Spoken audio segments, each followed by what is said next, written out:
What's going on, guys? Welcome back to the Light Pole Podcast. I am Darian, and as usual, we have Joey, Kyler, Wiley, and our special guest today is Joseph. We're going to be going over a good amount of topics today. We're going to be going over Mandalorian Episode 2, which most of you have seen by now, and I'm sure we're going to be avoiding any spoilers. And we're also going to be getting into our top 3 movies of all time. So, Joseph, if you could just start out telling the listeners a little bit about yourself and why we have you on today. Well, thanks for having me here, guys. And I really love movies, so I have a collection, and I counted last like days ago, 617 movies. Yeah, That's 617. By the way, I'm gonna put it on screen right now. Continue. And that's why I'm here for the top 3 movies, because I really like talking about movies, directors, actors, and when it comes to all that stuff. I'm also a fan of Star Wars, so. Hey, there we go. my guy. That's what I like to hear. Just quick, 617 movies at $10 a pop. That's $6,000. Jeez. Wait, how long has it taken you to collect that? Aren't movies like $20 a pop? They are, but I'm just saying on the lower end. So then that's like $12,000 right there. Yeah, man. When did you start like collecting? Started around 2010. That's not Oh, long. okay. Yeah, that's Yeah, 10 years. Yeah. Usually it helps Yeah, a lot it's pretty on Black Friday. Black Friday, as I buy like a lot because they're all on sale. But during the year, I get all like my favorite movies. Like this started with me and my dad, because my dad showed me a lot of movies growing up. And then that's why I love films so much. So yeah. Do you get them in person at Walmart, Target, or on Amazon? I go to Best Buy. I always go to Best Buy. Sometimes I order them, like if it's like especially like steelbooks, order them, and my dad says to go pick them up early in the morning, or if I can't order them, I go right before the store opens and buy them, because they only make like 3 copies, the steelbooks, and then they're sold out. So. Okay, I respect that. Yeah. All right, so I figure we jump right into the pile of trash, in my opinion, that was last week's Mandalorian episode. What did you guys think? Well, are we going to do the rating system again? 2 out of 10. 2? That's what I'm gonna give it. Give it a 2 out of 10. Interesting. I hate it. It's a little harsh, but okay. Yeah. Joey, what do you think? So bad. If I were to rate it, it wouldn't be on the scale. Wow. They've had so much time to just create something fantastic, and then we're only getting 8 episodes. And last season they ended with the dark saber. Like, give me something. Hit me. Just I don't want to see spiders. I don't care about that. I don't want to see another filler. Yes. Wiley. Leave me for last. Wiley has some controversial opinions. Yeah, leave me for last. Kyler, what are you giving it out of 10? Out of 10, I'd probably go 5. I don't know if I'd go as low as 2. Okay. I didn't like it. I was very upset. I mean, as soon as I was finished, Wiley and I were having a conversation over text, because I don't think you and Joey had seen it yet. So I know Wiley's thoughts, but I just felt pretty much the same as what Joey said, that it's just really frustrating that we waited for this season and we don't get a lot of episodes, and they had all this stuff built up at the end of season 1. And we're expecting like all this stuff. You heard all the rumors of who's going to be in it and stuff. And then the first 2 episodes are kind of just wasted on nonsense stuff. Like, there was nothing productive that happened in this last episode. So that's my thoughts. All right. Joseph? It was just a filler episode. I give it a 3 out of 10. My guy. My favorite part of it was just him escaping the twins, like the pilots, and that's it. Mm-hmm. That's the only thing I liked. Everything else was trash. Yeah, I like the comedic relief, I guess, with Baby Yoda. Like, once I knew it was a frog person, I was like, oh boy, I knew it. Just from remembering him eating the frog on the planet, whatever. I just knew oh my goodness, he ate so many eggs, poor thing. Some people didn't like that. Some people didn't like that they made Yoda out to or Baby Yoda to be kind of dark like that. They got a lot of controversy. And the director of the episode Are you came kidding out and was me? like, He's a I'm baby so serious. alien. He's a baby alien. What are you gonna do? We obviously don't care. Yeah. But the director came out and was like, you know, Calm basically down. he said, "Calm down." Yeah, exactly. Yeah, just chill, whatever. Yeah. Okay. All right, Best Wiley. for last. Hit Right. us. Let's hit y'all with the controversy. Let's hit y'all with, you know, the other side of the spectrum. All right. Okay. All right. Hear me out here. Hear me out here. I know you guys are gonna already disagree with me. I give it a 6. 6 out of 10. For the sole reason, yes, it was a filler. Not disagreeing with you with that. But if there's anything Mandalorian has showed me, and especially based on this episode, fillers, what seem like pointless episodes, come back to help him in the story later on. So, for example, this episode was connected to season 1. I don't remember the episode name. The one with Bill Burr. Oh, the worst episode of season 1. Yes, Prisoner. but yeah, prisoner. But it helped him in this one. For example, he was supposed to be arrested, but because of him helping the Republic pilot and taking down the people and this and that, he took down, what did he say, like 2 or 3 people on their most wanted list. Because of that, it helped him survive in this one. You know what I mean? So it does come full circle eventually, which I like. Yeah. Nothing is left for granted. Also, yeah. Would your rating go down if we finish this season and these 2 episodes had nothing to do with the other? I would say yes. So for right now, I'm keeping an open mind. Also, some things I didn't like. I didn't like Baby Yoda in this one just because he was annoying. He just kept eating this freaking eggs, and then Mando was just like, stop it, but then wouldn't watch him. You know what I mean? Like, so I was like, God, the dad finger wag. Yeah, like, no, yeah. dad, don't do that. What else? I feel like, I mean, they're showing us the frog because she's gonna help him eventually. She says there's Mandalorians on their planet, and they have that connection. So, okay, yeah, it's a filler, but I mean, it is gonna pay off. It's gonna drive the story. Cinematically, I loved this freaking episode. It was beautiful. The scene where they first crashed and they were like all knocked out, and then it showed like a little bit later, and they were like about to be frozen, and like the snow was falling on them and stuff. That was beautiful. I like that. I'm absolutely terrified of spiders, if anyone knows me. So, which is ironic because Spider-Man is my favorite superhero, but I am terrified of spiders. So, that's also but they were so menacing. That was like a crazy huge spider. And then and I like the director. The director was Peyton Reed, who directed both Ant-Man movies. And I personally like the Ant-Man movies. They're funny. They're comic relief. So I don't know. I like them.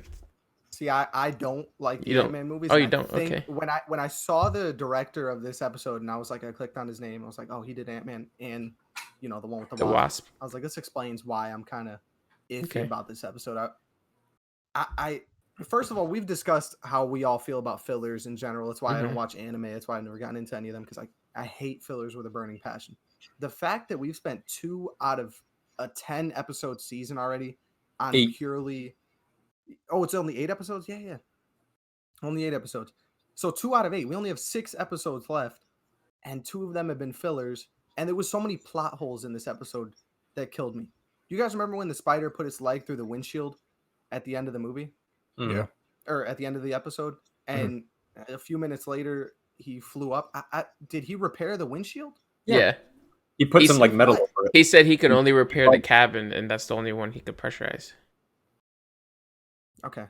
All right, we could check that one off then. I didn't see it. That's why I said he's going to limp to the next system. Like, he could just barely make it to like a repair shop, and he can't go like into like deep space or anything like that, because then the whole ship would pretty much like fall apart. Oh wait, another thing I liked about the episode was Mando's terrible acting skills when he was like, "Oh, it seems to not be Yo. working." We're And full then, Han Solo. yeah, Yeah, and then, everything's good. We're okay Yeah. here. How are you? yeah, Are you good? that was hilarious. And then when they shot from the side and you see him and then the X-wing in the back, I was like, he's gonna go into battle mode. He's gonna do it. And then when they were like, "Can you switch over to the other channel?" and you see the wings split, I was like, "Yes! Oh my goodness!" Yeah. And that chase That was pretty cool. that chase scene was beautiful. Mhm. That It was was. in the clouds. Oh my Right. goodness, that was awesome. You're right. I feel like I like when he Desert shut off his Scenes- ship too. Yeah, to sink. Yeah. Dive bomb. Mm-hmm. That was pretty awesome. I like that because those are things that I would think. I mean, obviously, I'm not a pilot, but half the time, I mean, I know you can't do that with other ships, like in real life, like a jet. But in Star Wars, Space. I'm like, all those like chases. I'm like, why don't you just like pull back or like shut off your engines or something, and just like that, they won't hear anything, they won't see. And then they did it, and I was like, see, that's what I would do. That Mhm. makes sense. So That's true. that was pretty cool. I like that.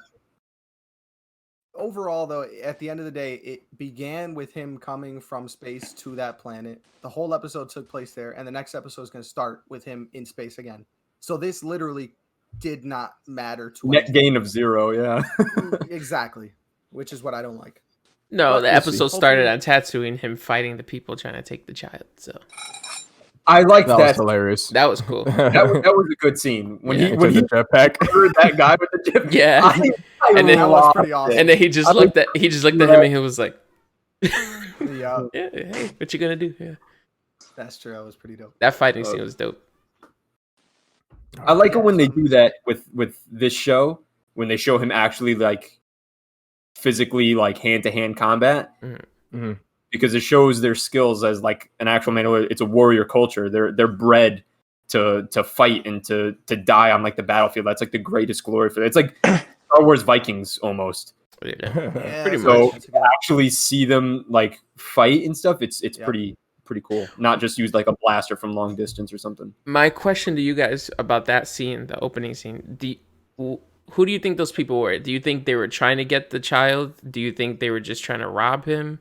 Scavengers. I think Probably. they were- I think they were Scavengers. just- He was willing to kill the child for something. Yeah, so. but when the fighting started, he immediately said, "Grab the kid."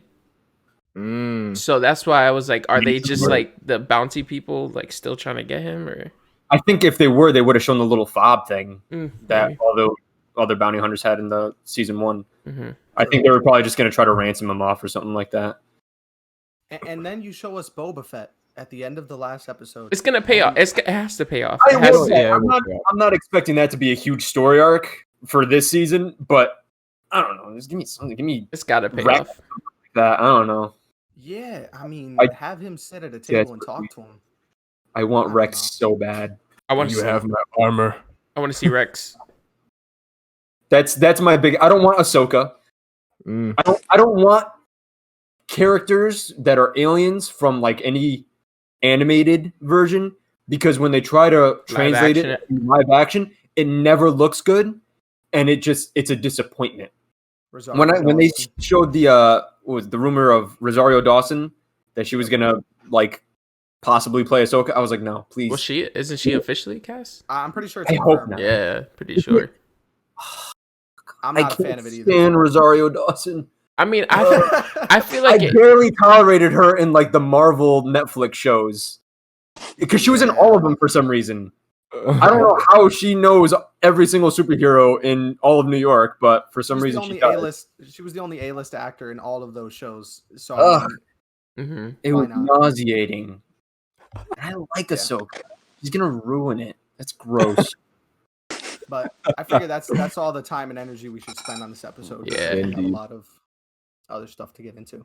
Gotta move Hey, on to the should- good stuff. Should we before we get too far deep into it, should we mention questions and answers? Mm.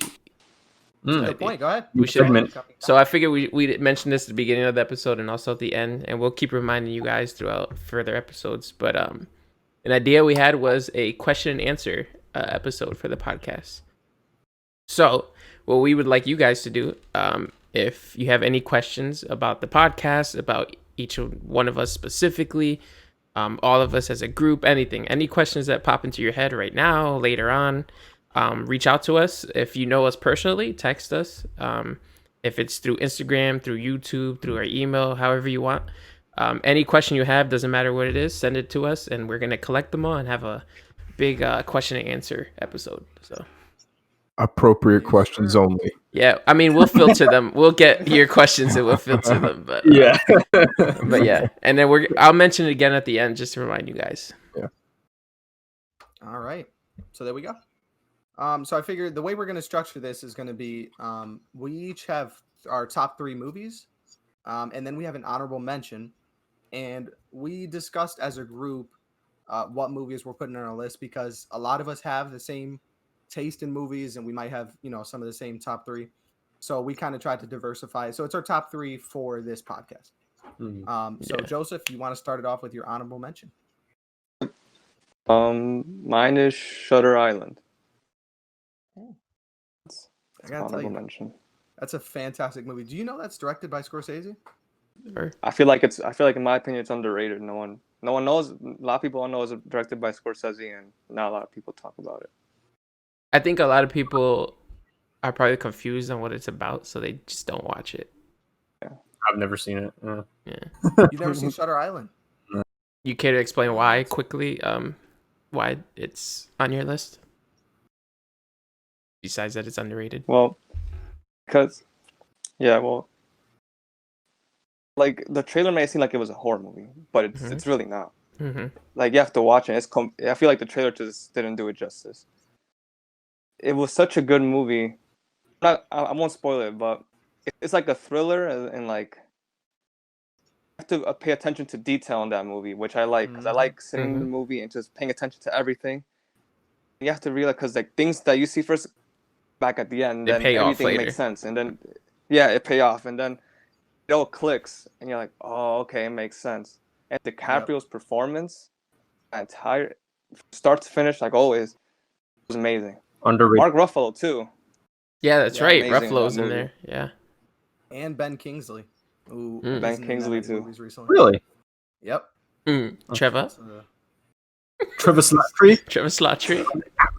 An actor. We forget about that performance in that movie. I don't. I love that. That's my favorite scene in that entire movie. It's Iron Man 3 for all Iron Man 3, the references. All right, I respect that pick. Let me see who's next here. Is it Joey? Is it me? Okay. Joel. My honorable mention, and it may not be, everybody's pick, but I picked Avatar. Not The Last Airbender, the Blue Alien. And reason being, it holds a special place in my heart.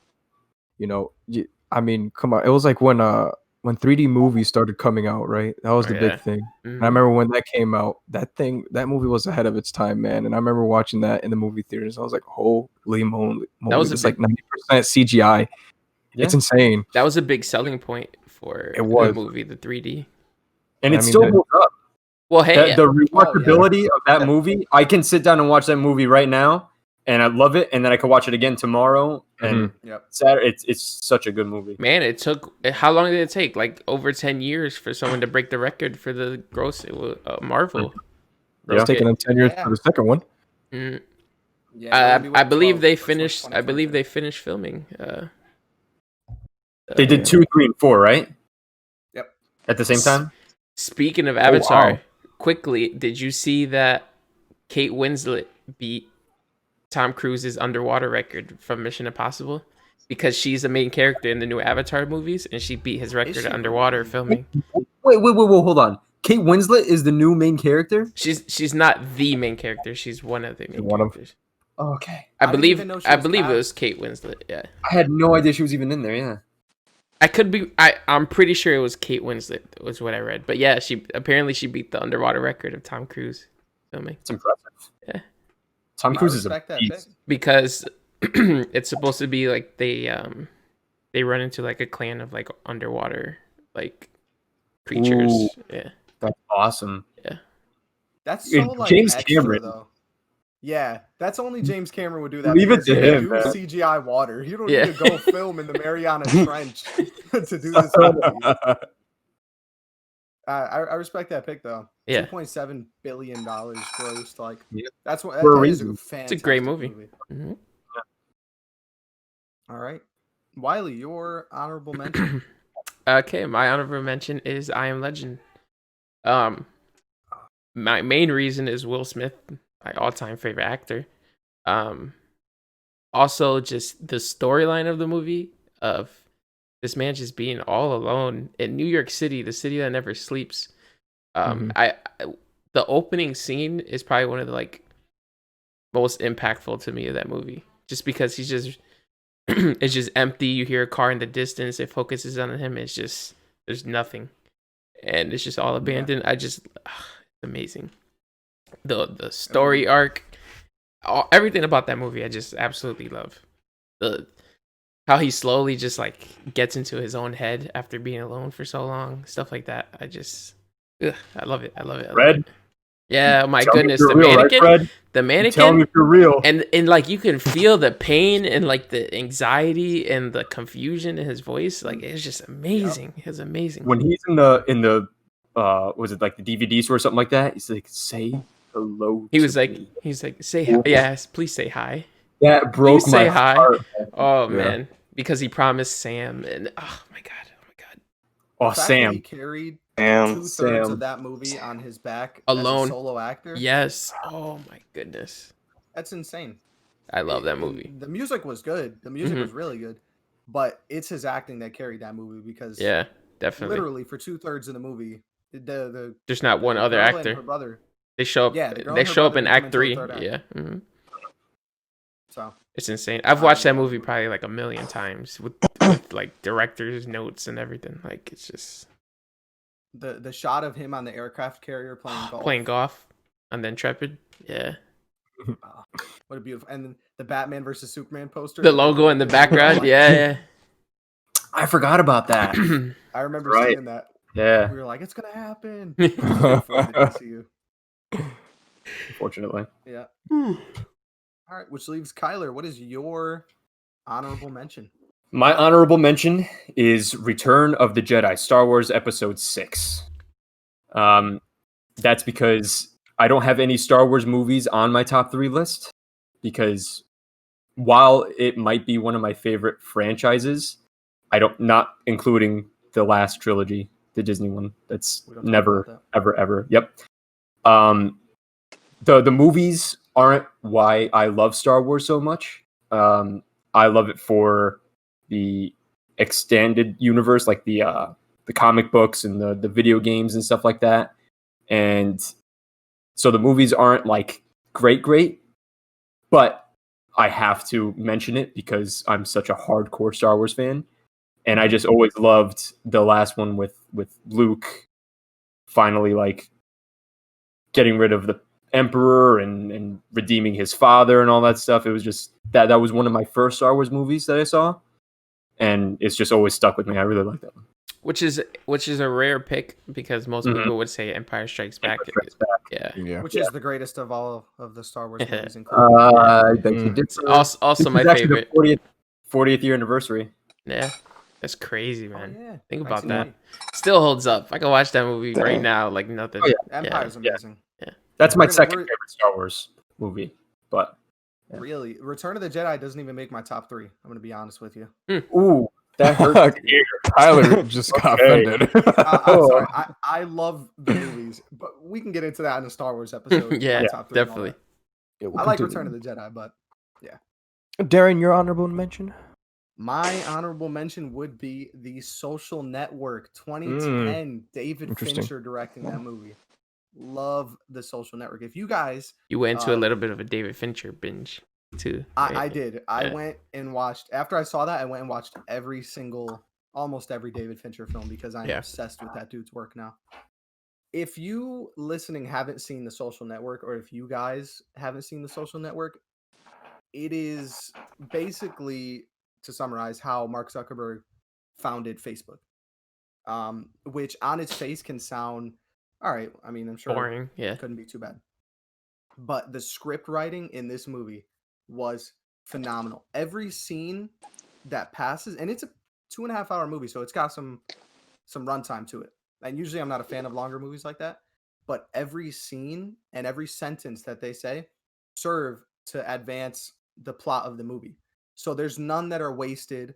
Even party scenes and stuff like that, you understand, okay, he's starting to change. And by the end of the movie, he's a total every single character is totally different from where they started.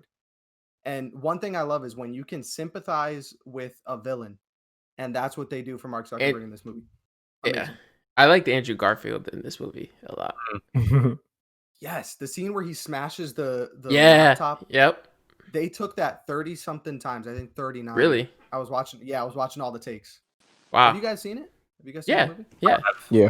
It's Yeah. been a long time though. Dude, Yeah. I watch saw again. I saw I it think like it's on years ago, Netflix. back when it was fairly new. Yeah. Oh, What I love it. what else has Fincher done? Oh man, give me a second. Have Have you seen Seven? Seven? He did Seven. Seven. Brad Pitt, Morgan Yeah, Freeman. Pray Morgan. What's in the box? What's in the What's in- box? Yes, What's in the box? What's in the I actually haven't box? seen the movie, no, but I know that scene. Kevin Spacey. Oh, okay. Zodiac, right? Zodiac. He might have He's done done Zodiac, Zodiac. yep. Yeah, with Robert Downey and isn't Oh, Jake what a good Gyllenhaal in Fight that? movie. Club. Fight Fight Yeah, Club. yeah. Club. What was the last one? Fight Club. Fight Club. Oh wow. Brad Pitt, Edward Okay, Norton. so I didn't realize these were all his. All right. Yep, The Curious Case of Benjamin Button. Ah, Um, He The likes Girl with Brad the Pitt. Dragon Tattoo. He likes Brad Pitt. yeah, I can tell. And one of the most underrated films, in my opinion, ever, Panic Room, 2002. Jodie I Foster, love Forest Whitaker. Panic Room. Oh my Yes. goodness, that is That such a movie. good movie. Isn't it? It's such a good movie, and Kristen Let me Stewart make sure is I the know what daughter, you're isn't talking she? Yes, she was Mhm. a kid there. Yep. Mm-hmm. I feel like I saw that, but I don't remember. If I saw it again, it'd probably be like watching for the first time. Oh man, You such a probably good have movie. seen it. The suspense in That's that what- movie is Never seen insane. it. You've never So seen Panic it's- Room? You gotta watch No, it. I haven't. It's so good, dude. The thing that sticks out to me with David Fincher is his dialogue, and that's like one of those movies where basically what happens is Jodie Foster and Kristen Stewart live in this house, and some people break in, Forrest Whitaker and these two other guys, and the movie is about Jodie Foster taking her daughter into this panic room that they have set up, and the guys are trying to break into it, and they're trying to leave the house. So it's this hour and a half like suspense thriller. There's Amazing, literally amazing. one location. It's just like the house and the panic room. It's the whole movie. It's not like it's like this. They go from scene to scene. So yeah, it's a very dialogue driven movie. It's really good though. What year was it? It was 2002. You said, right? 2002. Yeah, I remember watching it. It's Yeah, 20 years old. I watched it when it came out with my parents. I remember that. And Joe, you've seen Zodiac, which is another Fincher film. I know you like that one. Bro, it was a good movie. Such a good movie. Yes. Oh, Isn't that on I've seen Netflix? That Netflix, right? It Yep. is. Yes. Jake Yeah. Gyllenhaal, Mark Ruffalo, Robert Downey Jr. Amazing. Also, Joseph probably has it on DVD, so you can ask him. Yeah, yeah. he has every movie to ever exist on DVD. So Speaking of Joseph, let's get into our top 3 movies Woo. now that we're What passing a honorable clean mentions. transition. You like that, All right? right. Yeah, I did. you All right, ruined so it by give me your mentioning number it. 3, Joseph. Oh, this movie, this one holds special place in my heart. Like it impacted me a lot because I was little. My dad showed it to me. I loved it. It was Mhm. Terminator 2, Judgment Day. Me, that movie still holds up to this day with the action scenes. It's some of the best action, in my opinion, that I've ever seen. And like, it hits you in the feels like, a lot throughout the movie. Like mostly towards the end, but like everything about it was so good. And I feel like I was little, couldn't appreciate it as much as like when I watched it again, like because I've seen it a bunch of times. But Mhm. every time I watched it more, I appreciated it more and more. But I just love that movie. I could watch it as many times as I can because for me it's like I said, it holds up to this day. So I love that movie. I will. Is that the one where Arnold Schwarzenegger dies with his thumb up? Okay. Okay. Spoiler, I've never seen my Terminator God. 2. So It's been out thank for you like that. 30 years. That's true. Yeah, that's one of the greatest action movies of all time, Yeah, it's regarded as one of the 85. yeah, uh-huh. and I've never seen it. So And it's such a Thank you for huge letting me like know, guys. pop culture. Well, I mean, he dies or he doesn't dies really in die. every He one. dies in every single one. Yeah, it's He literally dies in every movie. yeah. Kyler, I remember going to see Terminator Genesis with you and your family. God. Yeah. That was a trip. I skipped I it. think I that haven't past 3. I haven't seen any other Terminators. 'Cause Me neither. And Salvation this was is good. Salvation. I did like Salvation. I like Yeah. Sam. Christian Bale. oh, I did Sam- watch that one. I did watch that one. Christian Bale was Listen. in it. He was John Connor. Yeah. Yeah. Christian Bale was What's John the Connor. what's the main Sam guy? Worthington. Sam whatever. Worthington. Worthington, Yes. yeah. But this is something that me and the guys were actually talking about a little while ago. With I think it was in reference to Terminator Genesis. With what's the girl's name? I forgot her name. Amelia Clark. Amelia- Clark, yeah. okay. The whole thing around these Eh. Game of Thrones actors, and I've never watched Game of Thrones, so I can't like attest to Hot these take. people's like, It's a hot take right here, ladies and gentlemen. huh?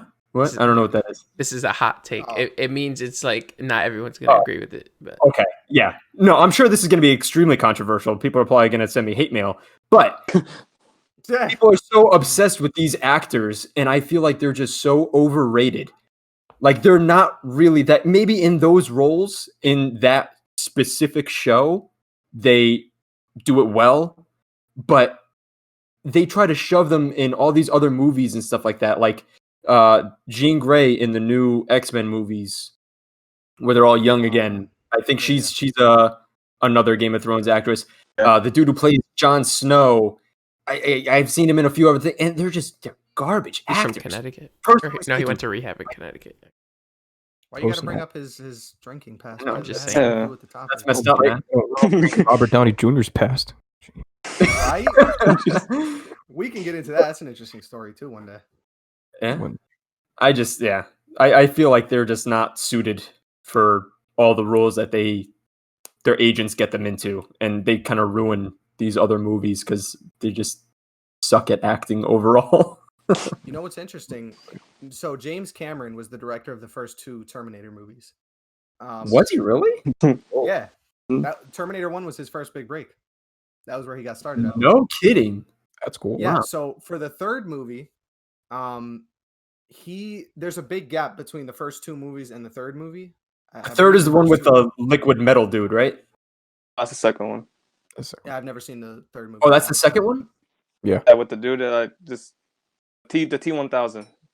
The third one's with the girl, the Okay. female robot, the like burgundy leather like jumpsuit or whatever looking thing. Yeah, you don't remember that Okay. one? Yeah, it's like Well, the third movie has a different director. So James Cameron directed the first 2. There was a big gap. He said he wouldn't come back to do another movie unless Arnold Schwarzenegger would come back.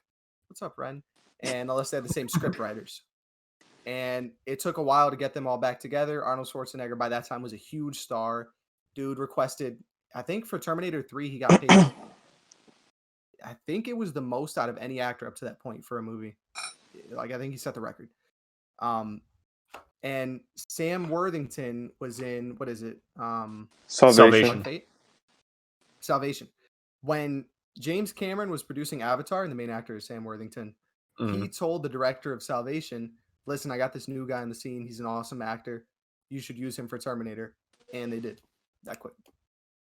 Really? So yeah, that was how Sam Worthington got the job for that Terminator. That personally, that's my favorite Terminator, Salvation. I thought that one was really cool.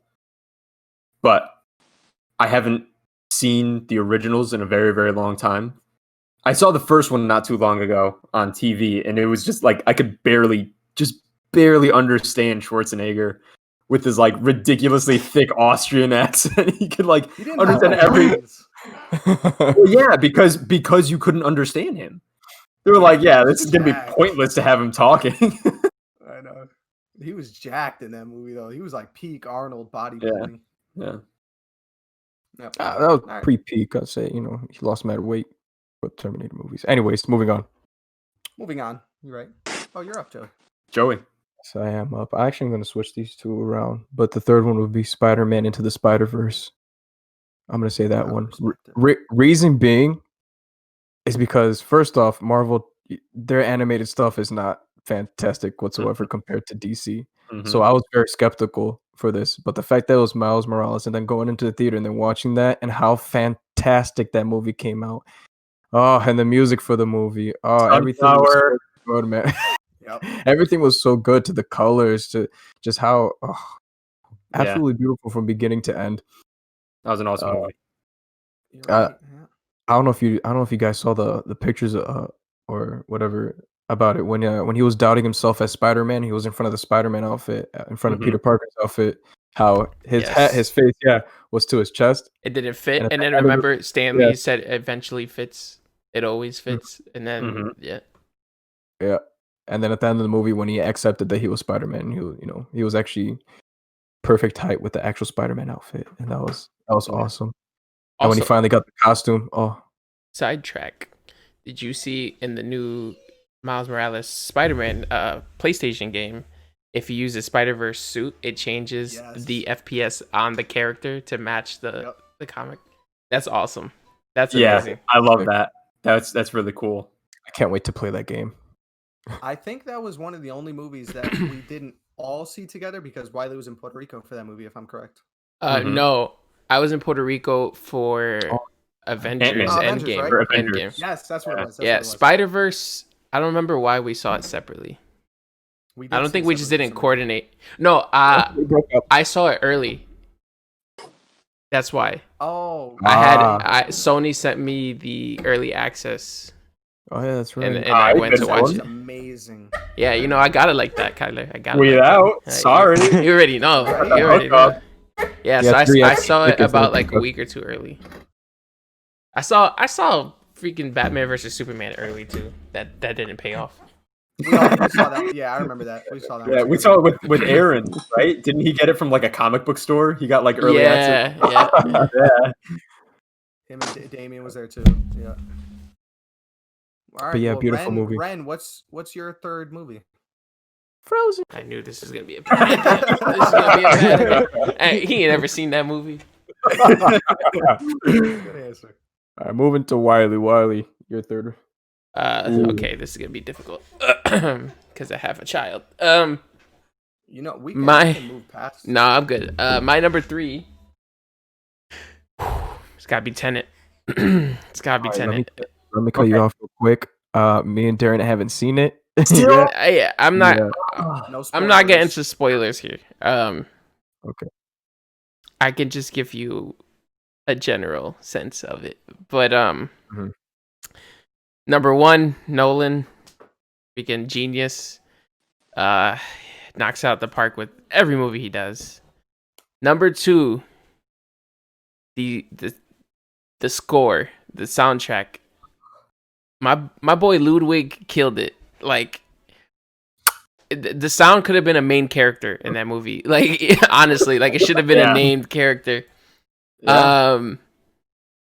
Number 3, the acting in it was phenomenal. Robert Pattinson, like it jumped up, like skyrocketed on my list because of this movie. So good. He skyrocketed. Amazing. And David Washington, like that, he did amazing. The storyline was incredible. I mean, me and Kyler touched on this before, but like at first you're like, what the heck is going on? And then it just clicks. Everything before made complete sense.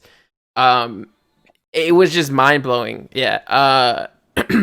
And some of the scenes, the fighting scenes, were, I mean, it was filmed backwards and forward twice. Like that's insane. Okay.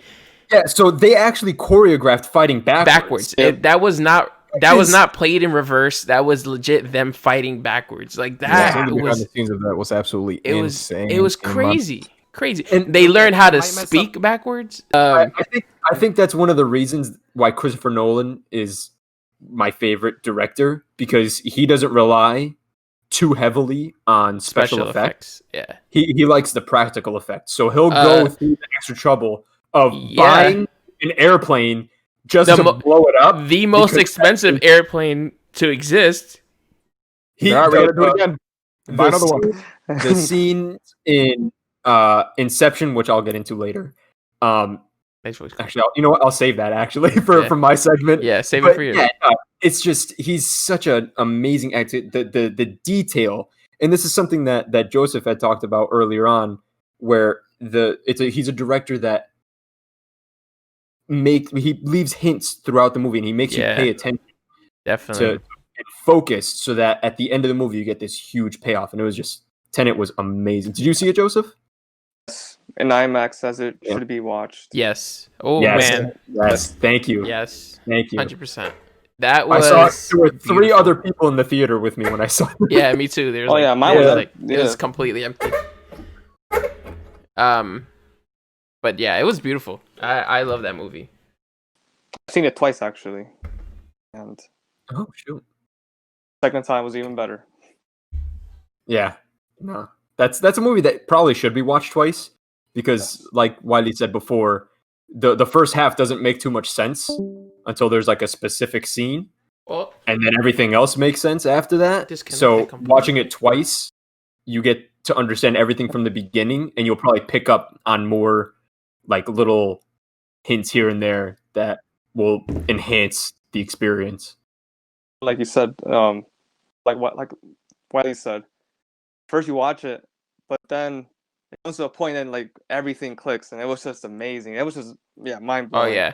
And the final like 20 minutes of the movie, just the final scene in general too. But like with the two teams, yes, at this when they okay. came down to the second to oh my god, that was beautiful. Joey, watch the movie. He's just sitting here. I will. Oh my god. Kyler, there we we're gonna go on to you.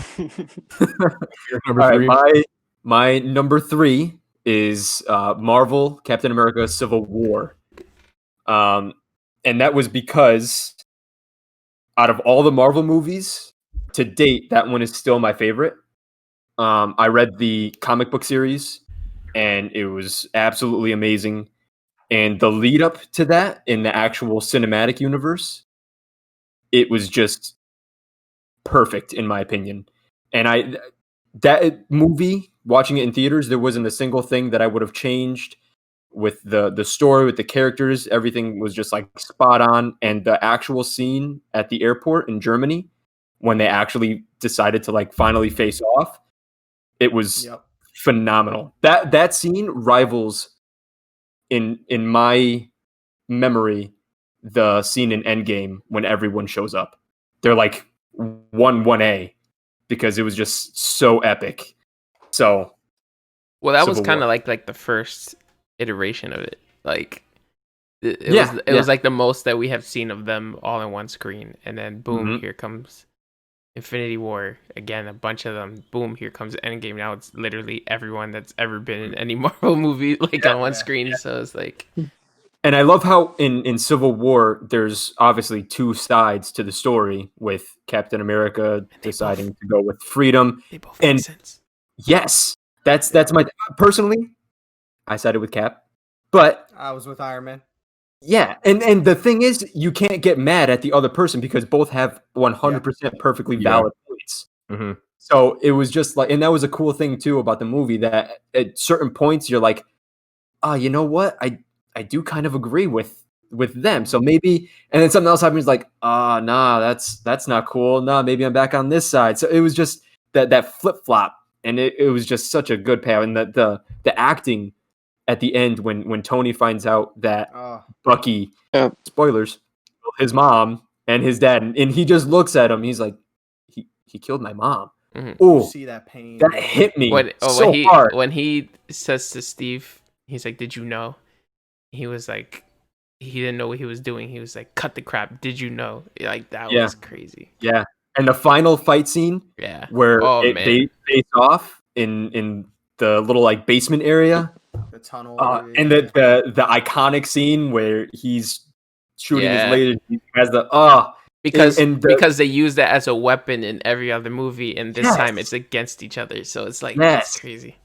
and when they're going back and forth, when Cap's tossing his shield to Bucky, and they're just like kind of playing like hot potato with it. It was Which everything about that which movie. is like a huge like I don't know if I would call it Easter egg or just like homage to like Bucky being Captain America in the comics. Exactly. So Yeah, Beautiful. I totally respect that because, like you said, when any sane, normal person watches that movie, you're gonna flip flop on who Mhm. you agree with. And I remember going into that movie, and I remember knowing, all right, it's Iron Man versus Captain America. I'm gonna agree with Iron Man because I love Tony Stark. So I love I'm Buddy Team Jack. Cap just because I like the team better, but if I'm being realistic, I agree more with Cap throughout the movie. Yeah, and I did at first, and I flip-flopped, and I went back to RDJ, and then I was like back to Cap, and I was like, you know what? The Avengers do need some type of regulation. Mhm. And then I was like, no, Tony's kind of right. What happens when they regulate you, and what are the consequences when, things happen? But at the same time, that opening scene when they destroyed that building in Africa, wherever they were at, Yeah. that's the Wakanda. kind of stuff that makes you. Oh, it was in Well, Wakanda. no, it wasn't Wakanda. There No. were Wakandan workers there, but Yeah. it was somewhere in Africa. Yeah, Yeah. it's a big continent, Nigeria or something. I don't know. Okay. See, this is just now you're just Let's not guess. you Americans. It's like one of the continents. Wasn't it Lagos? Yes, yeah. And that was another thing. I love the big like blatant Berlin, like the full screen. Yeah. This is where we are right now. Also, if you've noticed, when we first meet Wanda in Age of Ultron, her accent is like more European or whatever. But then because she's been training with them, Black Widow taught her to have more of an American accent, and she's talking more like without. Yeah, it's awesome. Yeah. I like that. It's like nice little touch detail. Yeah.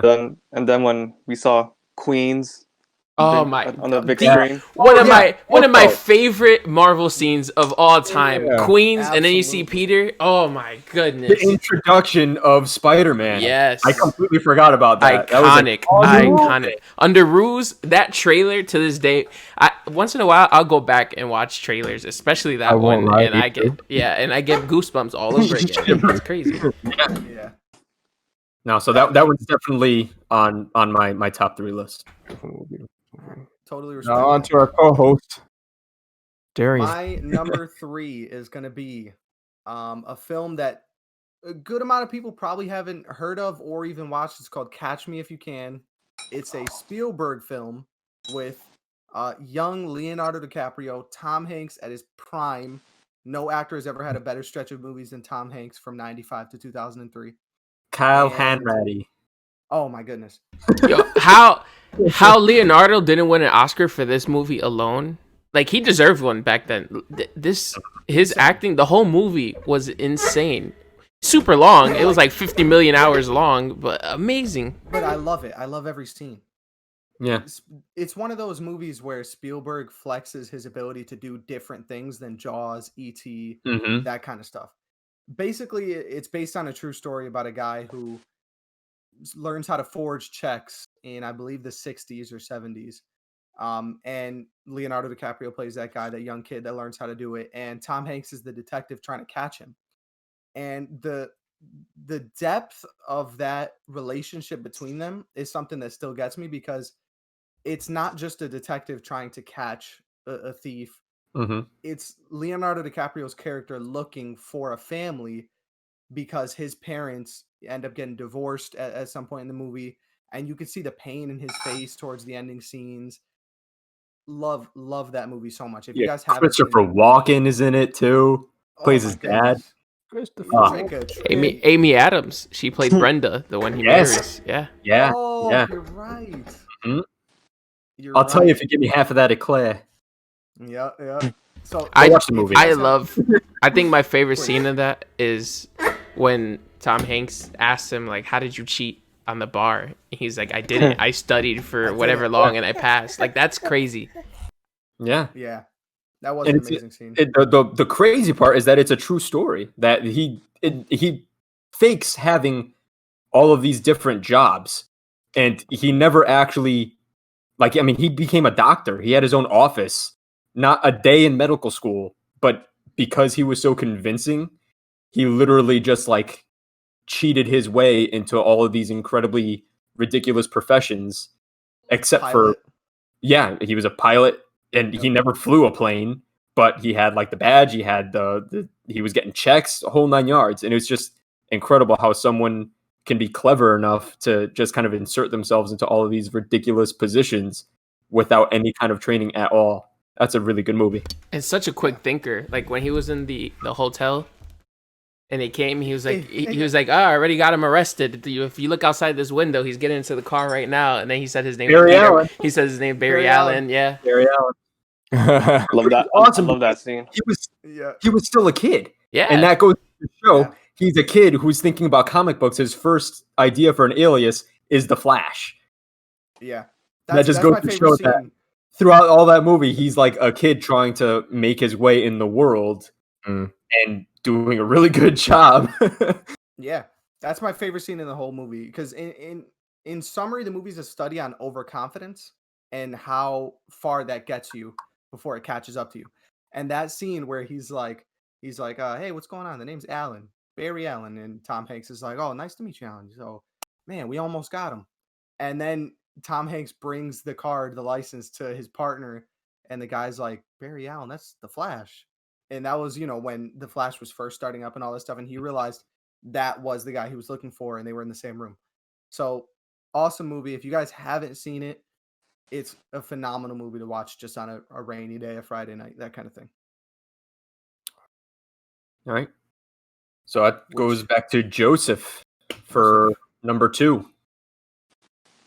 Well, my second movie, Rocky. That movie's obviously a classic. Talk about Rocky 1, Rocky 3 and 4, just training montages. Yeah, Rocky 1. I love it. I also saw it when I was like little, and I actually rewatched it yesterday.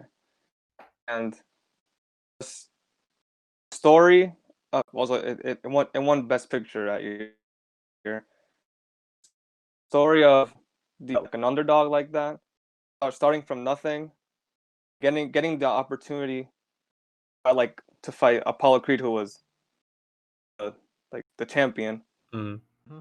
Even though spoilers, but this movie's been out for years now. He didn't win. That's not what he cared about. He lasted the 12 or 15 rounds. I think it was 15 rounds back then. All the rounds that needed.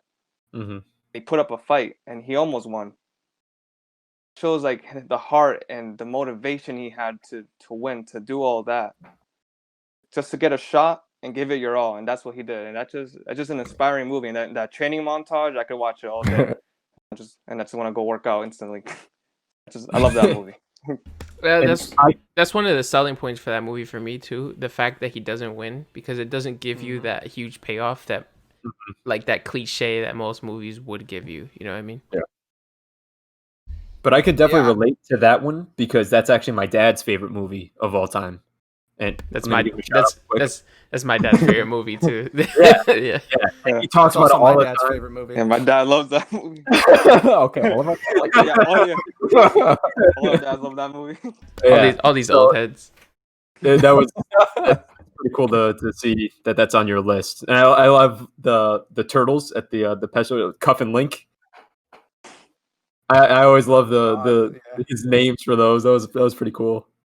That's one of those. I think I'm more attracted to movies like that don't have these fairy tale endings, and I think that's why I would absolutely take Empire Strikes Back over Return of the Jedi, because Return of the Jedi, phenomenal movie, but it does end on a happy note. It ends the trilogy perfectly.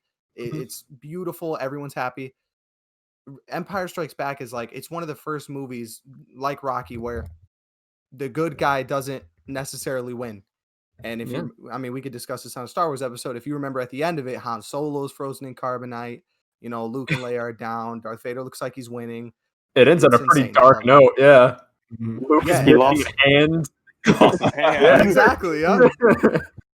Yeah. So, I do appreciate movies like that, and Rocky that's phenomenal. Put Philly on the map. And at the ending, when the fight ends, Apollo says, "I don't want a rematch." Then he said, and Rocky says, "I won't give it to you," because he doesn't care. He doesn't care about the rematch, because that's all he wanted to do. So I love that bit of dialogue was amazing. Mm-hmm. And then they become good friends after that in the next movie, which is awesome. And then he dies. Yeah. Yeah. Spoilers. Okay, it's been like 30 years. If you haven't seen Rocky or Rocky 2, don't listen to the podcast. If he dies, he dies. Which leads us into Joey. You're number 2. Indeedy. All right, number 2. I think we can all agree because I know we all like this movie, Arrival. Absolutely. I we're originally had it on my list, but I was like, let me switch it around for now. I think that one was the common or the the most second common most one. common one. Yeah, between all of us. I'm Alright, going Joey, back go to what Kyler said. Like from the beginning of the movie, you pick up little things and little hints. Like just throw it out there, and then at a certain point near the end, we're all like, and we're like, oh my goodness, and we're all freaking out. We're like, oh my goodness, everything makes sense. Everything. Oh, and it's such a simple movie. There's not that many. What is it? Not that many places in which I'll get to. Like my number one as well. There's not that many. What is it? Scenes? No, not scenes. Locations. Locations. Okay, Yeah, Not that it's many just like the locations, base but of it the works. ship. Yeah. It works. They're in a spaceship, and then they're also trying to solve what the aliens are trying to say, and it's beautiful. And you know what? It goes full circle in terms of like then you're like, oh my god, it makes sense now. But but it made sense before that. So how do I explain this? Like, spoiler alert, if you haven't seen the movie, it starts off with her and her daughter. And her daughter gets sick, cancer, that you see her like growing, you see her die, stuff like that.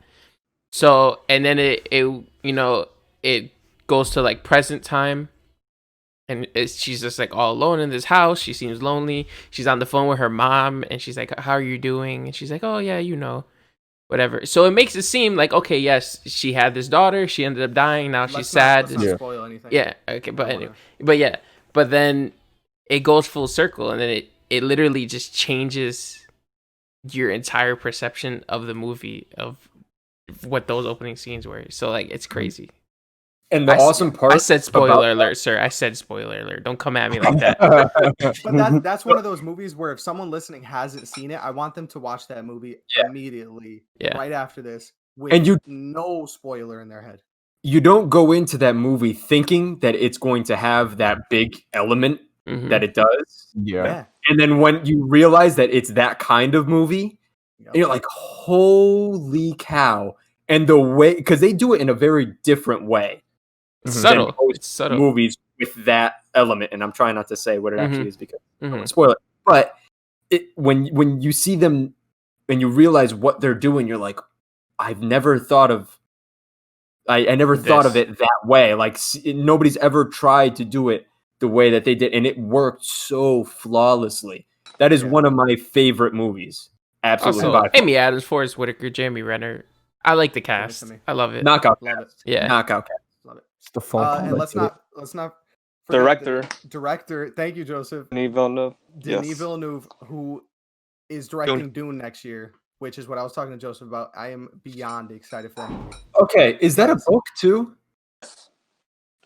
Dune? Yeah. It's right there. It was a book. It was a movie in the 70s or 80s, I believe. Yeah, I mean, it was garbage. It's the highest selling, but the old movie. The movie was garbage. No. Because looking at the trailer, I'm like, this is definitely a book because a lot of the scenes here feel like they would make really good sense on a page. Yeah. But I feel like to really appreciate the movie, I'd have to read it first. Yeah, not just any book. It is the highest selling sci-fi book of all time. No kidding. He's doing. Yep. So going back to Denis Villeneuve, he is easily. I have to put him. I think he'd be in my top 3 or 4 directors. Love his movies. Arrival is obviously my favorite movie by him. He also did Prisoners with Jake Gyllenhaal and Hugh Jackman. Another phenomenal movie. Blade Runner, which I know I haven't seen, but I know Joseph loves. He did Blade Runner. He did. I love that movie. New one or the original? The new one. Oh, okay. Which I haven't seen it, but from screenshots and from things that I've heard, has like the best like colors and cinematic like scenes. Gorgeous. Like they said, it's one of the most beautiful movies you'll ever watch in terms of just visually. Visual aid. Yeah. Yep. I could just rent it off Joseph. True. Yeah, right. That and he also did Sicario too, which if you haven't seen Sicario, I think that's what Emily Blunt, right? Yeah, Emily. Yep. Blunt. I think it's Benicio del Toro and Josh Brolin. Yeah. Yeah, and the guy from Get Out too. I forget his name. He has a weird name. Yeah, I forgot his name. It's weird. That's a phenomenal movie, but he has an amazing, whatever you call it, resume of movies. Portfolio. Thank you. So it's a good choice, Joe. Thank you. With that in mind, we'll continue on to the next person. Which is Who is Wiley? Hello. Yeah. My number 2 movie would have to be Joker with Joaquin Phoenix. Because I honestly, like, that movie left me speechless when I walked out of the theaters. It's not a comic book movie. It's a how would I explain it? It's just a movie about a guy. What impacted me the most was that it is something that can happen now, present day. Mm-hmm. Right now, there could be a Joker out there in terms of how they did it. And you know what? When it was Todd Phillips, right? If I'm not mistaken, director. Yes. Yep. Who beautiful story, and he got such immense funding because he was like, "Yeah, I'm gonna make a Joker movie." And they're like, okay, cool, a comic book movie. Let me give you this massive funding.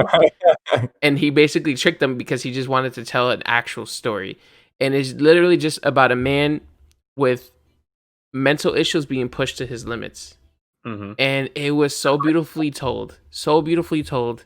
There's a few twists in there that left you like, what? What the heck? Joaquin Phoenix knocked it out of the park. Phenomenal acting. Robert De Niro was in it. Zazie Beetz from Atlanta. It just, oh my god, I love that movie so much, so much. Yeah, I've never seen the score. The score, the score, yeah. The score was amazing. I've never seen it, but go ahead, Joe.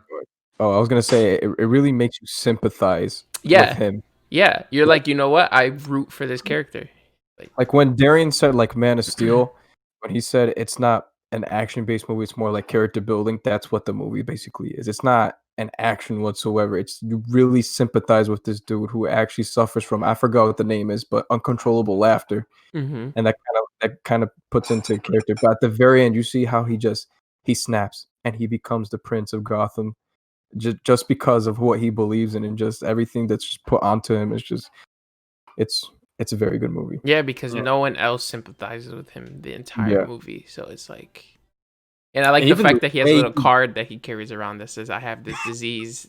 Like, you know, his acting in the movie as well is just insane. Like when he's laughing, and after he's finished, you could see like how much pain he's in because he doesn't want to do that. Mm-hmm. So he's trying to hold back, and it's like it's excruciating for him, and you see it, like, holy cow! And then the way he's just like interacting with other people, and you see that he's trying to be this good person, and he's really, really trying not to let the world get him down, but he just keeps getting kicked around over and over and over again. And then when he finally snaps, he's just like, okay, well, you know what? Fine. Mm-hmm. And it just goes forward from there, and you're like, well, that's what happens when you push someone past their breaking point. And I like how it had Joker-esque like type things, like for a failed comedian, stuff like that. So like they pulled a little bit from the comics, I guess, to, I don't know, to like gratify comic book fans. But yeah, that's interesting. That sounds like my kind of movie. Because you would 100%. Absolutely. Yes. Yeah. Darian, I want him to. I guarantee Darian's gonna watch it. And he's just gonna go on and on and on and on in the group text about it because that movie is amazing. It's literally gonna jump to the top of your list of movies. Yeah, because I prefer those kind of movies where you can dissect the deeper meanings behind them. Mm-hmm. And from what you guys are saying, it's not just a movie about a guy, a psycho. It's about his relationship with the people around him and with his that mom, disease he has. His mom, big point too. Yeah, his mother. Even the ending, people are still confused about to this day. Like, it can go either way. So it's crazy. The condition that I just looked at it real quick. It's called like pseudobulbar effect, something along that lines. And I remember seeing like this clip of a guy who actually has it, and he sounded just like it. Actually, like, he's cracking up, but he's also hurting. and he said Joaquin Phoenix like nailed it on the dot how he Yeah. portrayed that actual condition.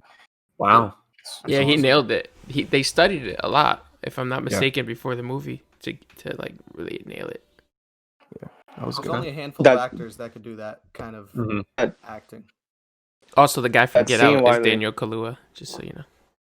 Kahlua. Kaluuya, yeah. That one scene in the Joker, which don't worry, Terry, I won't spoil it. But when it goes like this, Yes. Oh man. Yeah. Oh, Wow, that that reaction from you guys was awesome. that yeah. one, that and it was such an obscure scene. Like, Yep. but after the train in the bathroom, mhm. it The just score nailed it. For it, too. yes. Oh my goodness.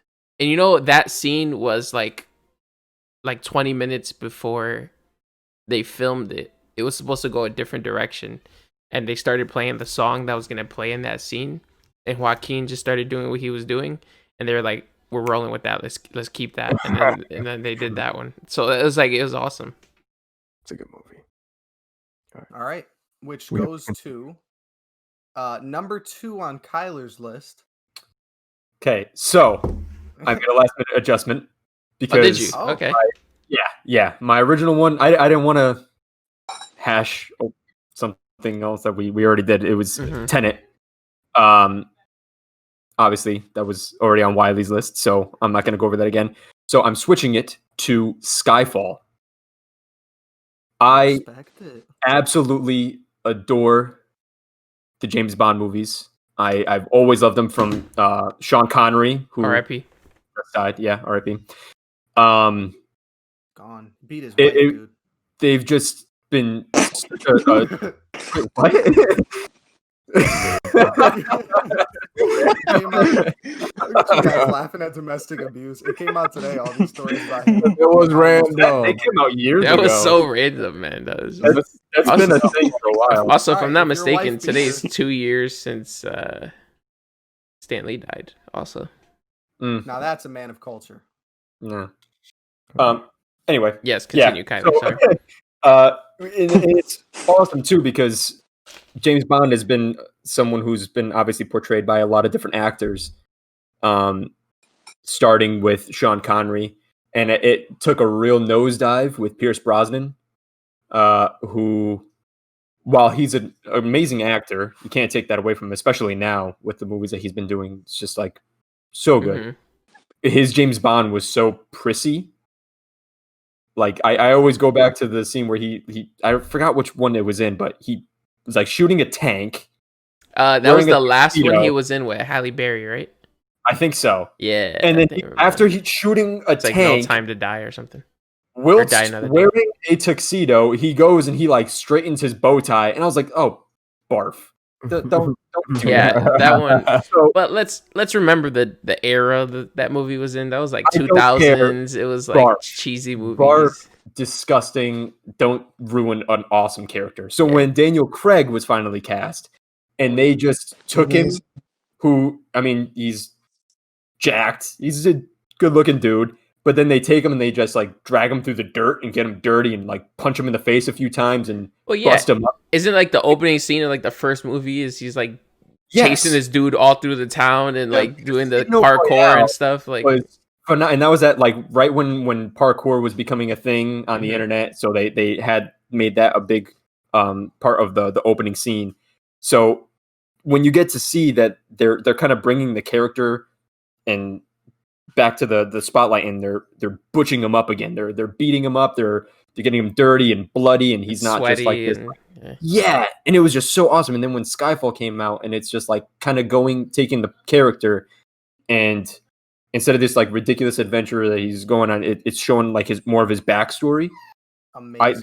That's just another one of those movies that I can watch over and over and over and over again and not get tired of it. I think 100%. I think Casino Royale itself as a movie, I wasn't crazy about, but the opening sequence and the action scenes in the movie were phenomenal. Mm. It wasn't one of those, and I listen, I love Jason Bourne and the original movies from the 2000s, but the fight scenes were atrocious. I hate the camera cuts and the all over the place and you don't know what's happening. Terrible. Casino Royale started to change that with Mhm. those scenes when they were doing the parkour, The and one running shot, up the construction, the one equipment. shot Yes, fight the one scenes. shot. Yeah. Exactly, I love that. And Skyfall, I think that's the one with Javier Bardem, right? Yes. Mm-hmm. That's Awesome. He's Awesome actor, amazing character. one of the best villains of any movie ever, in my opinion, was Javier By Bardem in far. Skyfall. Yep. Amazing. So Wasn't it like the cyanide pill, right? That was his. Yeah, Yeah. That was really gross, but really awesome at the same That time. was gross. yeah. So, yeah, I just wanted to throw a little curveball. We'll see the new one. I like how we have. Yeah, I'm really excited for it, but See how Rami does as the villain. I forgot about him. Oh, hey guys. back to this. We need to get him on this podcast. Yeah, facts. As a guest star. So I like how we haven't mentioned the worst one, Quantum of Solace. God. I try to erase that from my memory. I don't consider that part of like the canon. That one was so like But- unnecessary. Yeah. In my opinion, I think my favorite one would be Casino Royale. Though. I do love Casino. The torture scene in Casino Royale. Oh man. Oh, I'm in pain just thinking about it. My goodness. But that was so like, wow. As a man, that hit me where it hurt. So out of like left field too, because it was just like such a normal scene, and then boom, like. But yeah, Casino Royale was a filler movie. Yeah, I think it was necessary to start off. This I'm sorry. I think not Casino Royale. Quantum of Solace. Sorry about that. Okay. I think Casino Royale, in all its faults, I think it was, in my opinion, I think it was necessary. It's kind of like The Dark Knight. The first movie was not the Batman best Begins. of the trilogy. Batman Begins. Yes, Batman Begins. In my opinion, and I think in everyone's, it wasn't the best of the trilogy, but it was necessary to get what my number 2 movie is on this list, which is The Dark Knight. Well, speaking of one shots, So I felt like I would. That was a segue and a half right there. Yeah. That was I felt good. like I would transition there. But before we get into that, going back to Darian's joke, guys, domestic abuse is not funny. We just laughed because it was random. All right, you may continue. Wow. You brought that way back. Yeah, my man went. We have to be clear. We have to be Just careful. gotta be- we don't want to yeah, get. gotta be clear. We don't want to get But that cancel wasn't culture. I wasn't even making a joke about that. I know, but I'm just No, clarifying because- why we laughed. Yeah, I'm just it was clarifying why like we laughed. so. It was like out of pocket. We were just like Sean Connery. He was like, "Yeah, well," we were like, "What?" I read an IGN article. He used to smack her around. There's no, I'm not. Darren, enough. We're not gonna talk about this. Alright, continuing. Sorry. It's a terrible thing, Anyway. Darren. It is. Okay, The Dark Knight at my number 2. Christopher Nolan's crowning achievement. The comic book movie from heaven. The one that brings in every genre of movie, every movie goer, and puts it into one food. A detective movie. One of the best superheroes of all time. One of the best villains of all time. Top 2. There it is. Yes. There it is, Joseph. For man- everyone listening, my man every had him time we on deck. every time we mention a movie, Joseph pulls out the physical DVD and shows it to us. I love it. I may have had that on deck. That movie is so good. You put Christopher Nolan directing with Hans Zimmer on the score, with Christian Bale as your lead actor at Batman. And I have my problems with Christian Bale as Batman. I'm sure we all do. But it's a detective movie. It's a comic book movie. It's the study of a psychopath who doesn't want anything but to cause anarchy. Dude, yes. Flawless movie. There are very few movies that I wouldn't change one thing, and that's one of them. The pencil scene. Yes. Oh my goodness. The way I he watched it the the other way day. he controlled the room within seconds of just showing up. Everyone wanted to kill him, and then boom, he was leading them. Like that's insane. He was the perfect balance of like seriousness, but also being the Joker. Yeah. It was just That's why he takes the cake. Oh my goodness. He- And he Heath cannot be Ledger. dethroned. Heath Ledger was perfectly cast. The scene. Can you imagine? The scene in the If he- jail cell when he's clapping, unscripted. Unscripted. That was him. He did so many like Joker-esque things. That was unscripted. That threw all the actors off guard. That's what their reactions were genuine. And that's another awesome part because you get the reaction. They're like, "What the heck?" Yeah. And it's a legitimate reaction Yeah. because he's not supposed to be doing that Yeah. on set. But then you get that in the movie as well. Like, what the heck is wrong with this guy? Like, you know, just like Pirates of the Caribbean, when Jack pulls out the jar of dirt and everyone's like, "What the?" He caught everybody off guard. That wasn't unscripted. You know, he wasn't supposed to do that. Pirates of the Caribbean. He was like, "Oh, we got something." He goes, "I got a jar of dirt," and everyone's like, "What the heck?" that was unscripted. Yeah. So he was just rolling around with a jar of dirt on set. Nobody knew why. Well, there's the hospital scene with the detonator when he's like, that too. Also unscripted. Mhm. It was just. So speaking of practical effects, did Christopher Nolan actually blow up a building for that? Yeah, it was an abandoned hospital, if I'm not mistaken. He bought the most expensive building. I love it so much. But this is why this is why production companies are just like, here, take all this money, do whatever the heck you want with it, because you have to trust him. You have to. He does He it right. delivers. He don't miss. He don't miss. There's something so special about watching a Christopher Nolan movie, and if you had to point to one thing, I don't know if you can, but one of the biggest things would be the practical effects. There are very few directors that choose practical effects over CGI today. We talked about this while you were having your technical difficulties. Yeah, we were talking about Tenet and stuff. Yeah. Yeah. And I'm going to get into it more with my number one. So yeah. So even in Tenet, he bought that 707, that Boeing airplane, just to crash it into the warehouse. In The Dark Knight, I love the scene when the 18-wheeler where the Joker he's driving it, they bring it up on top of the street from the tunnels, and Batman is on the motorcycle and they're just going at each other. Yes. That whole man. street. And you could see it's not one of those Hollywood sets that's out in, California or something. That's a real street that they closed down and bought the permits for, and stuff like that just pays off. And they made it feel like it was like 3 a.m. Like, you know what I mean? Like, you could just tell it was in the middle of the night. You know, obviously everyone's asleep. Nobody's out and about. Like, they ain't asleep anymore. Yeah, facts. After that, and then the other villain of the movie, Two-Face. Yeah, Harvey. Oh my goodness, I forgot about that. Oh my goodness. And that's another awesome part, because that's someone who, at the beginning of the movie, White Knight, he's this like clean cut, all about like by the book. He's a lawyer. He's trying to advance his relationship with his girlfriend. He's just like this normal dude, and then you just see him just spiral. And nothing was his own doing. It was stuff that was just pushed onto him over and over and over again. Yeah. Anyone is going to break when you have that much pressure put on you. And the way he did it, it was just so perfect. Well, and it just goes back to like one of the most famous quotes from that entire movie, which was you either die a hero, live long enough to see yourself become the villain. And everyone just foreshadowing. Crazy foreshadow. And that's another thing with Christopher Nolan, where he puts the clues in the movie, and as you watch, you're like, "Holy cow! Yeah, that just went full circle." Yeah, I like how the Joker, he had two plans: the people blowing up the other ferry, but then he told Batman when he had him captured, he's like, Harvey was my ace in the hole.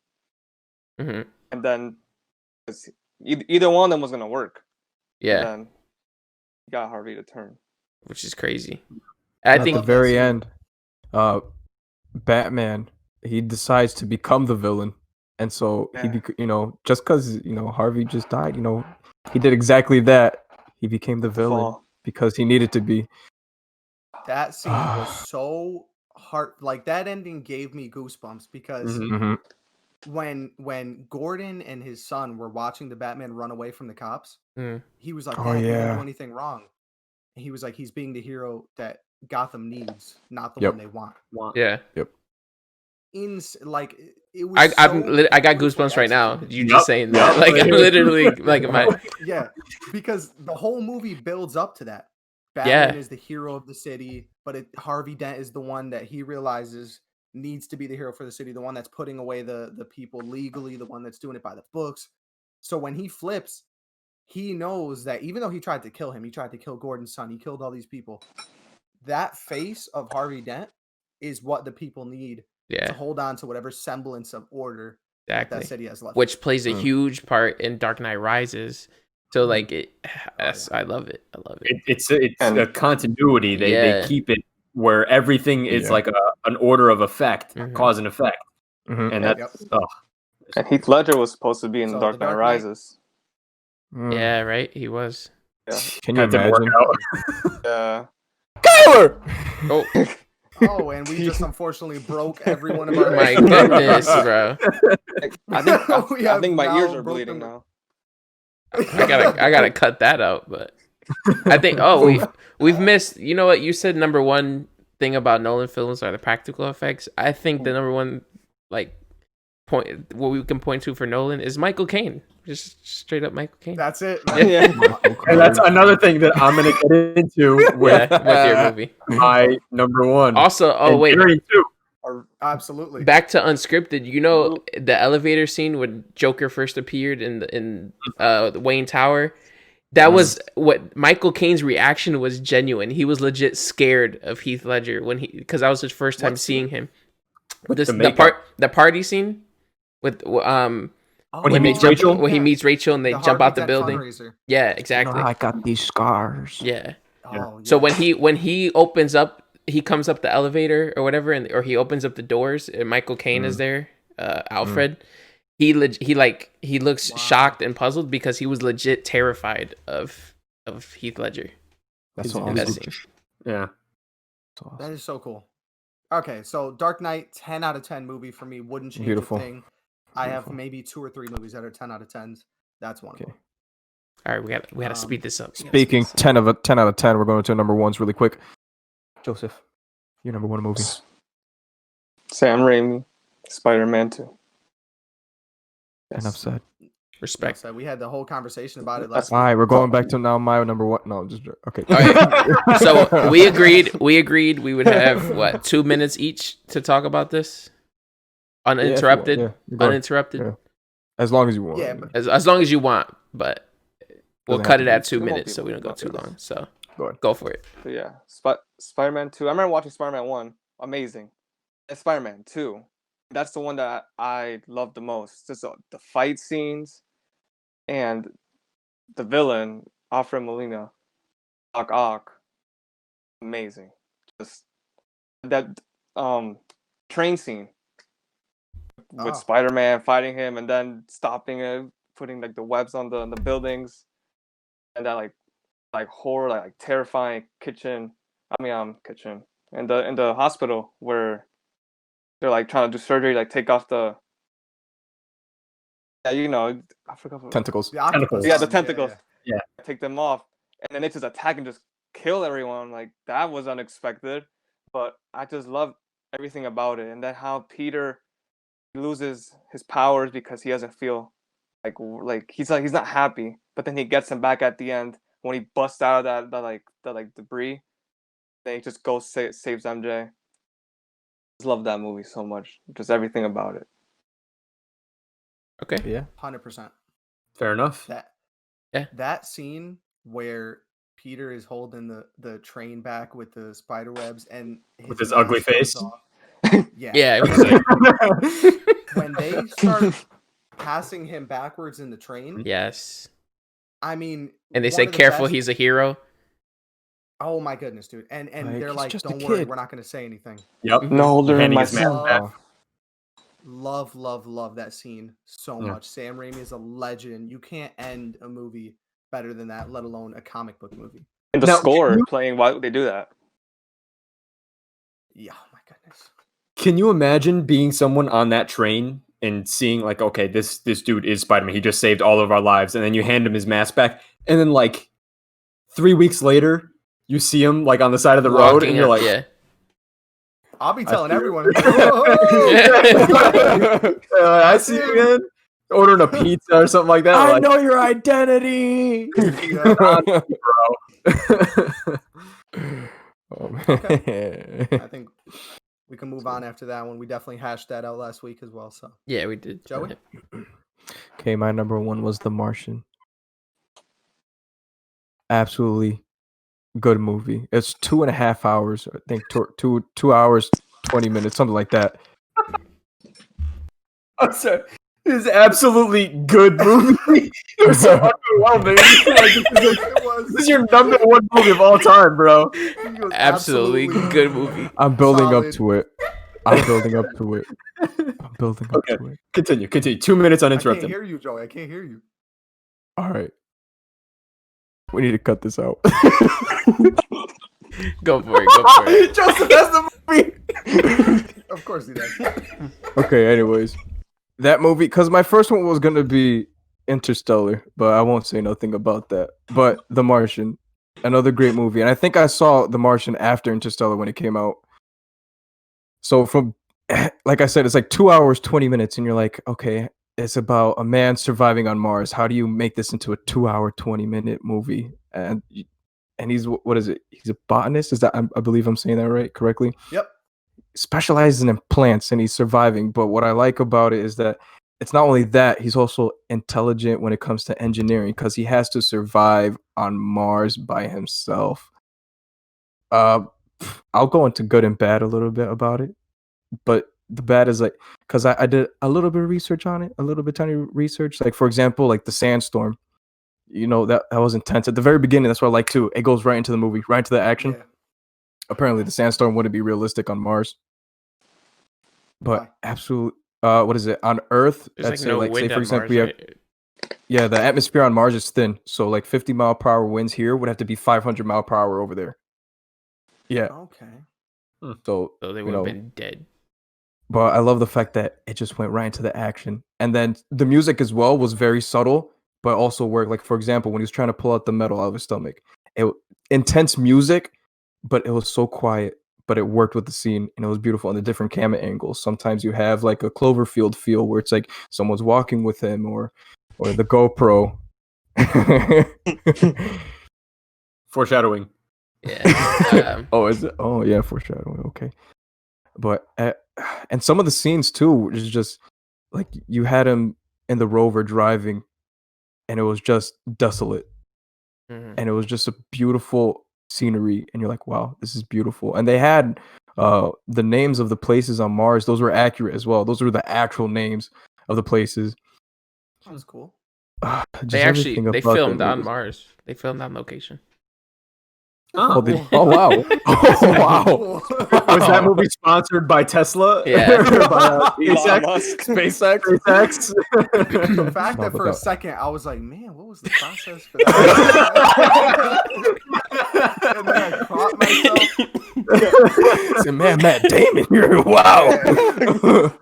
I do love that movie too, Joey. I like how progressively you could see how malnourished he was from just eating Yes. potatoes all the time. Like and I- heartbreaking when it blew up. I appreciate the like little logs that he's leaving for himself. Mhm. Like you can tell that he's trying not to be so depressed when he calls himself like technically Mhm. the world's first space pirate. Mhm. And he's trying to like keep himself like in like high spirits, but then at the same time he's alone on Mars. Yeah. Zero like prospects of being saved. So he's like, all right, I'm also kind of probably gonna die. Best Yeah, part of that the- movie, the cool- Donald Glover. Just The saying. cool thing about it is they legitimately train the astronauts to keep a level head in any situation. And another thing I thought about was like, you see this team and you wonder like, these people are in space.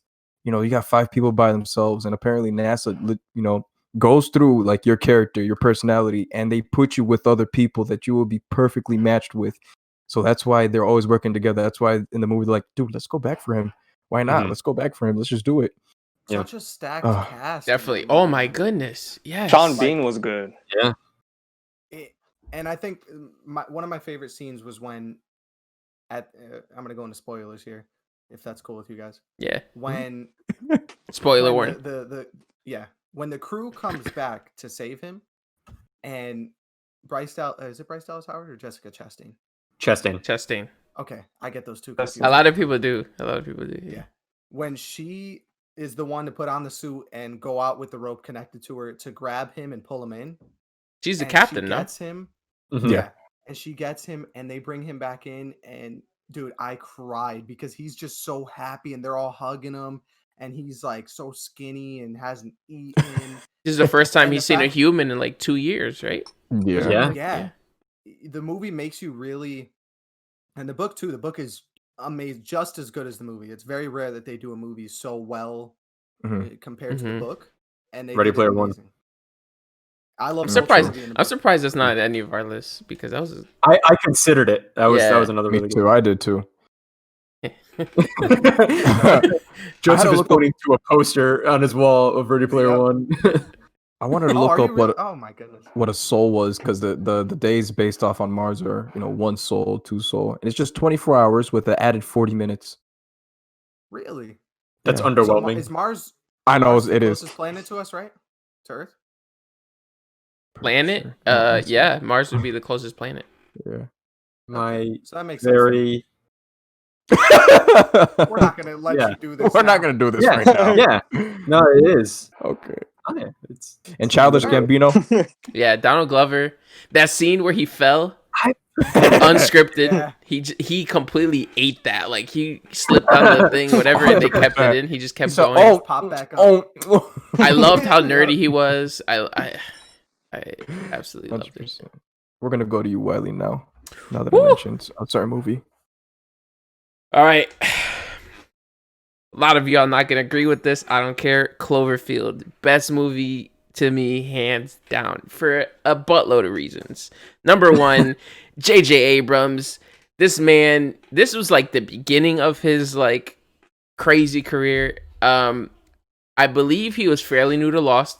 Lost was in the beginning seasons, if I'm not mistaken. 2004 Lost started. So Cloverfield was what 06, if I'm not mistaken. Yeah, think so that's two like seasons, 07, yeah. like two seasons into Lost.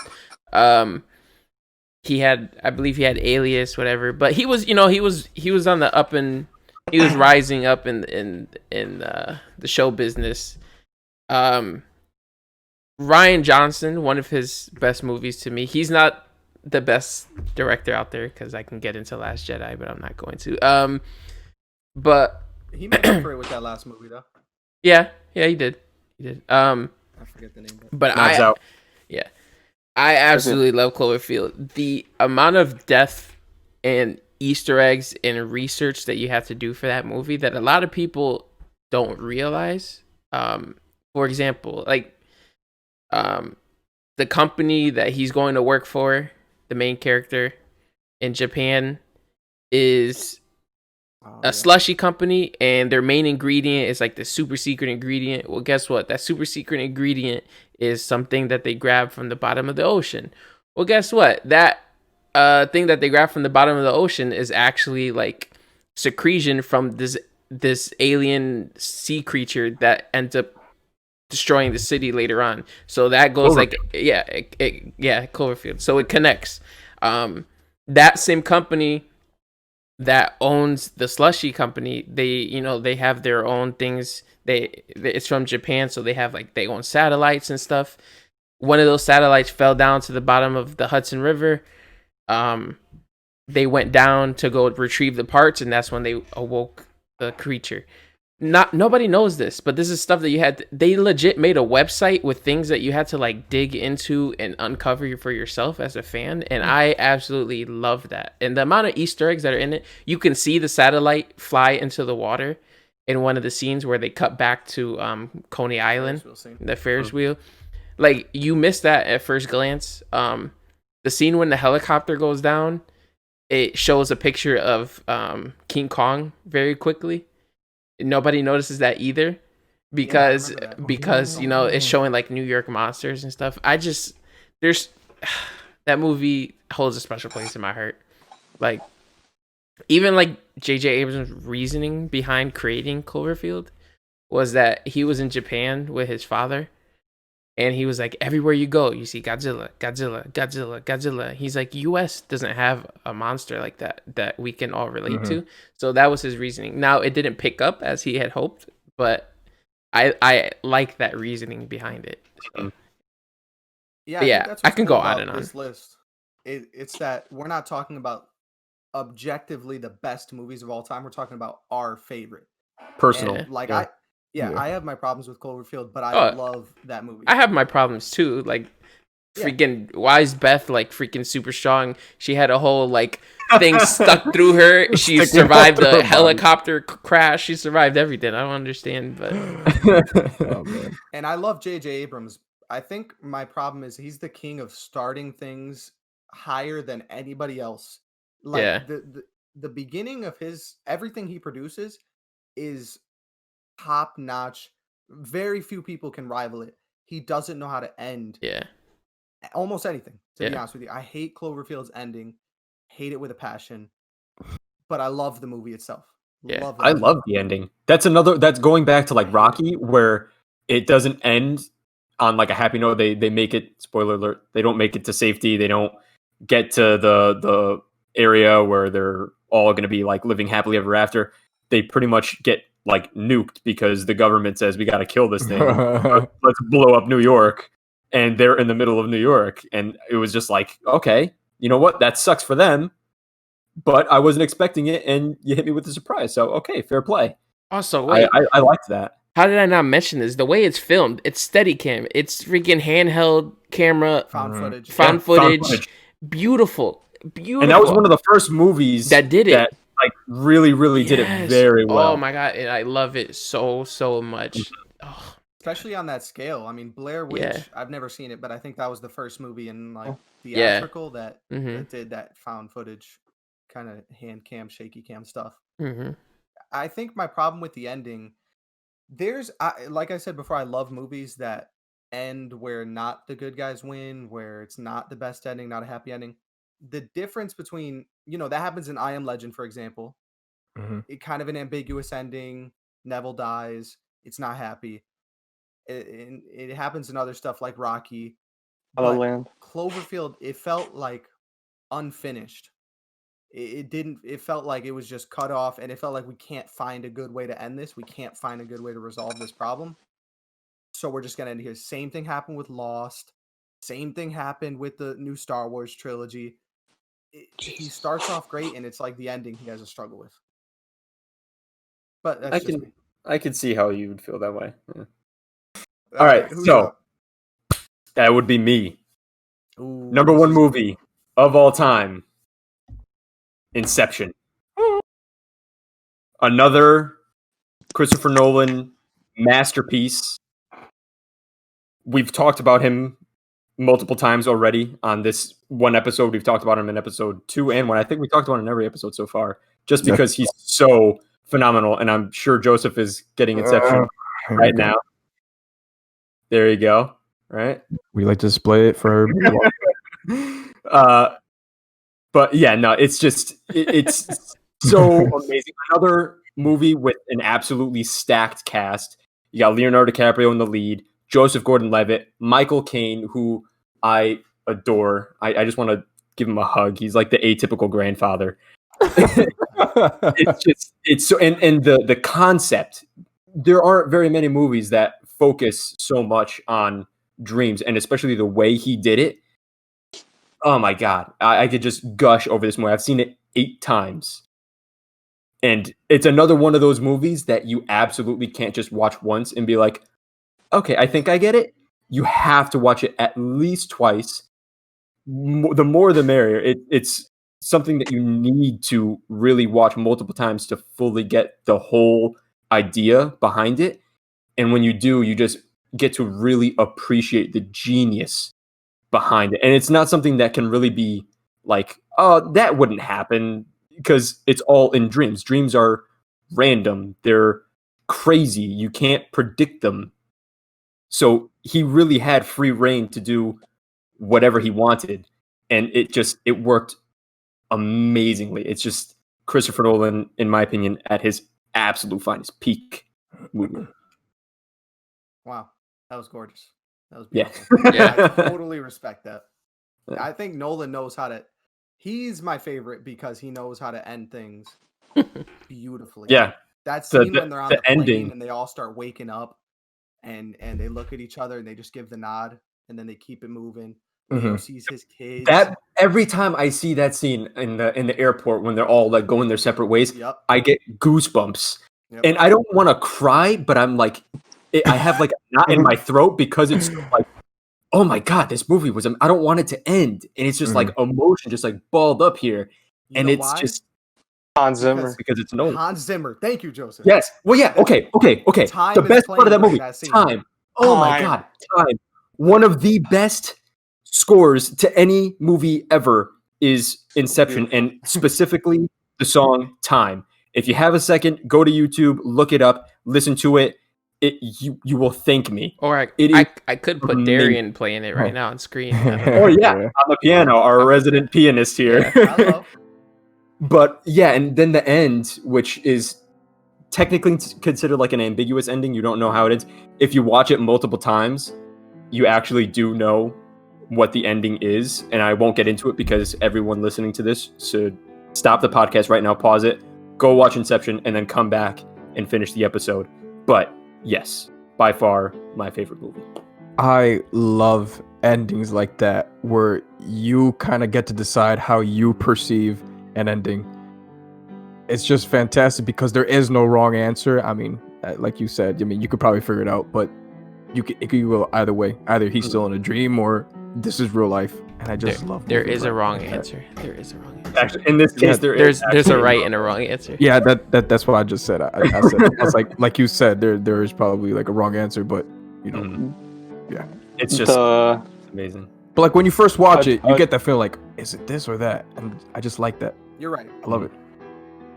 Dream is collapsing is like my second favorite from like Yes. the score. That scene where he gets caught. That's all I'm gonna say about it Mhm. at the beginning, and then the score just starts amazing. That And oh yeah, scene. I forgot. Going back to practical effects, I said I'd mention it in my top movie. The scene where they're fighting in the hotel hallway, and in the higher level of the dream, the car that they're in, the van is flipping. Yep. So in their level of the dream, their entire world is spinning around. That was actually a set that they created, the hallway, and then they put it on like a rotating motor. And literally, so in the movie, when you're watching Joseph Gordon-Levitt run up like the wall and then the ceiling, and he's fighting this guy, that's happening in real life. Christopher Nolan is a god when it comes to practical effects. It is beautiful. It's amazing, and it works so because it doesn't look fake because it's not. Yeah. Oh my god, I love this movie so much. Oh Yeah. man. Oh. No, I'm. Listen, we could just call this podcast the Christopher Nolan's. Ugh, Like, I would love we that. can talk Damn. about it because Can we do a That- Christopher Nolan episode? that brings me into my number one movie, which is another Christopher Nolan movie. His crowning achievement to me. Most people would say Inception is his number one. That's the more popular one. Interstellar is my favorite movie of all time, hands down. Yes. Why? One, it's my favorite. There it is. Hold it up. Thank you. For all those listening, he's holding up the actual movie. Starting off with the cinematography, Mm. gorgeous shots. Yes. The sound. Hans Zimmer, in my favorite score he's ever done, and this is a guy who's done everything from Lion King to the Superman, Man of Steel to the Dark Knight movies, which are fantastic, to Inception. But Interstellar has this new added element to sound, which is the pressure that is putting on the listener with that clock ticking. And an interesting fact, they recorded it in a certain frequency so that the vibrations are heavier in the theater, which is why I wanted to see that movie in the theater again if we could. So the vibrations are heavier and you feel stressed out during these scenes when they're landing on the planet, like when they were in the ocean scene and he was like, "Those aren't mountains." I mean, insane. Oh, And then on Yeah, top of that the was- acting. That was crazy. It was crazy. Yeah. The acting, Matthew McConaughey, Anne Hathaway, Casey Affleck. He's going on our underrated actors list. Michael Caine. Michael Yeah. Caine. Michael Caine. Michael Caine, the man, the myth, the legend. Jessica Chastain. Jessica Yeah. Chastain. Or no, I think that was. No, was it just Bryce- No. It was Just- Jessica it was- Chastain. You're right. It's not Bryce Dallas Howard, I'll tell you that. I You're right. And Michael Caine in this one played a huge part because he Yeah. was. I don't want to go. If you He's have the catalyst. I'm not going to spoil it. But he is the Yeah. catalyst. He is the center of the movie. Interstellar is not an imperfect movie because I'm not a fan of the Matt Damon side story. I wasn't crazy about that. I felt like it was extra.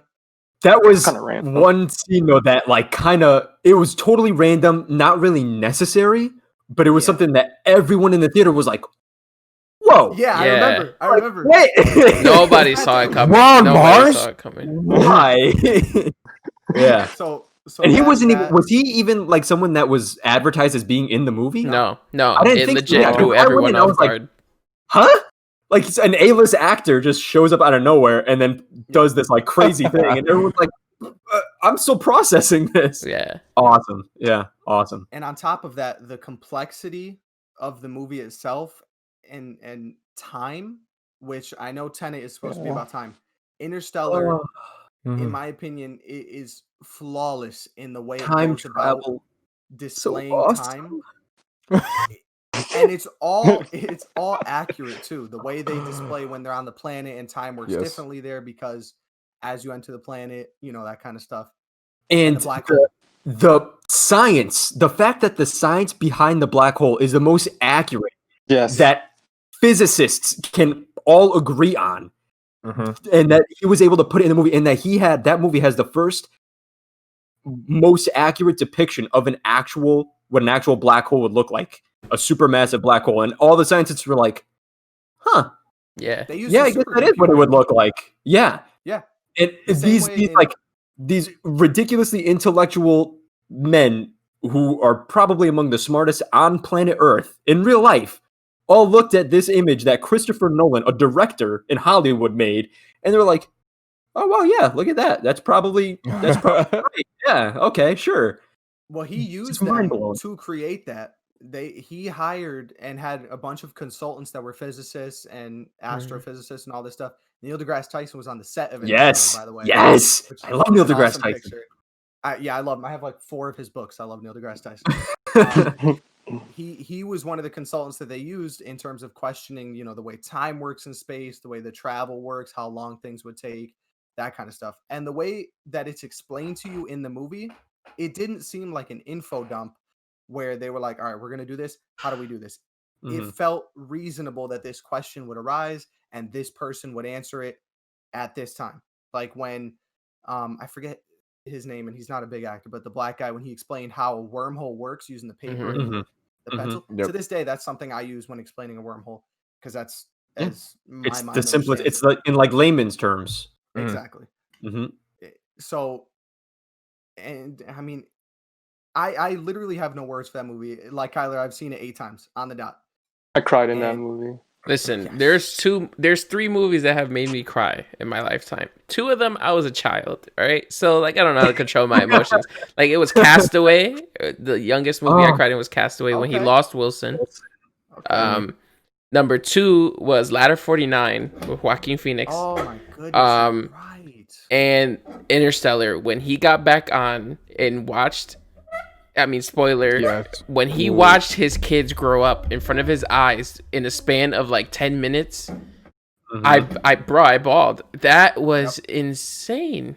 Mhm. Yeah, I Yeah. cried. in a He's lot of he's movies, like, And that's- but I cried in that one too. Me- That's another way where they kind of like hint at the time travel, because he's not running into a black hole and coming out the other end in a different time. He's not going into a time machine. He's just on a spaceship. And the fact that the gravity around the black hole is so ridiculously strong that it actually bends time Yep. when you get close enough to it, that idea of time travel being the most accurate that we actually have on Earth right now. That's the best way to actually time travel.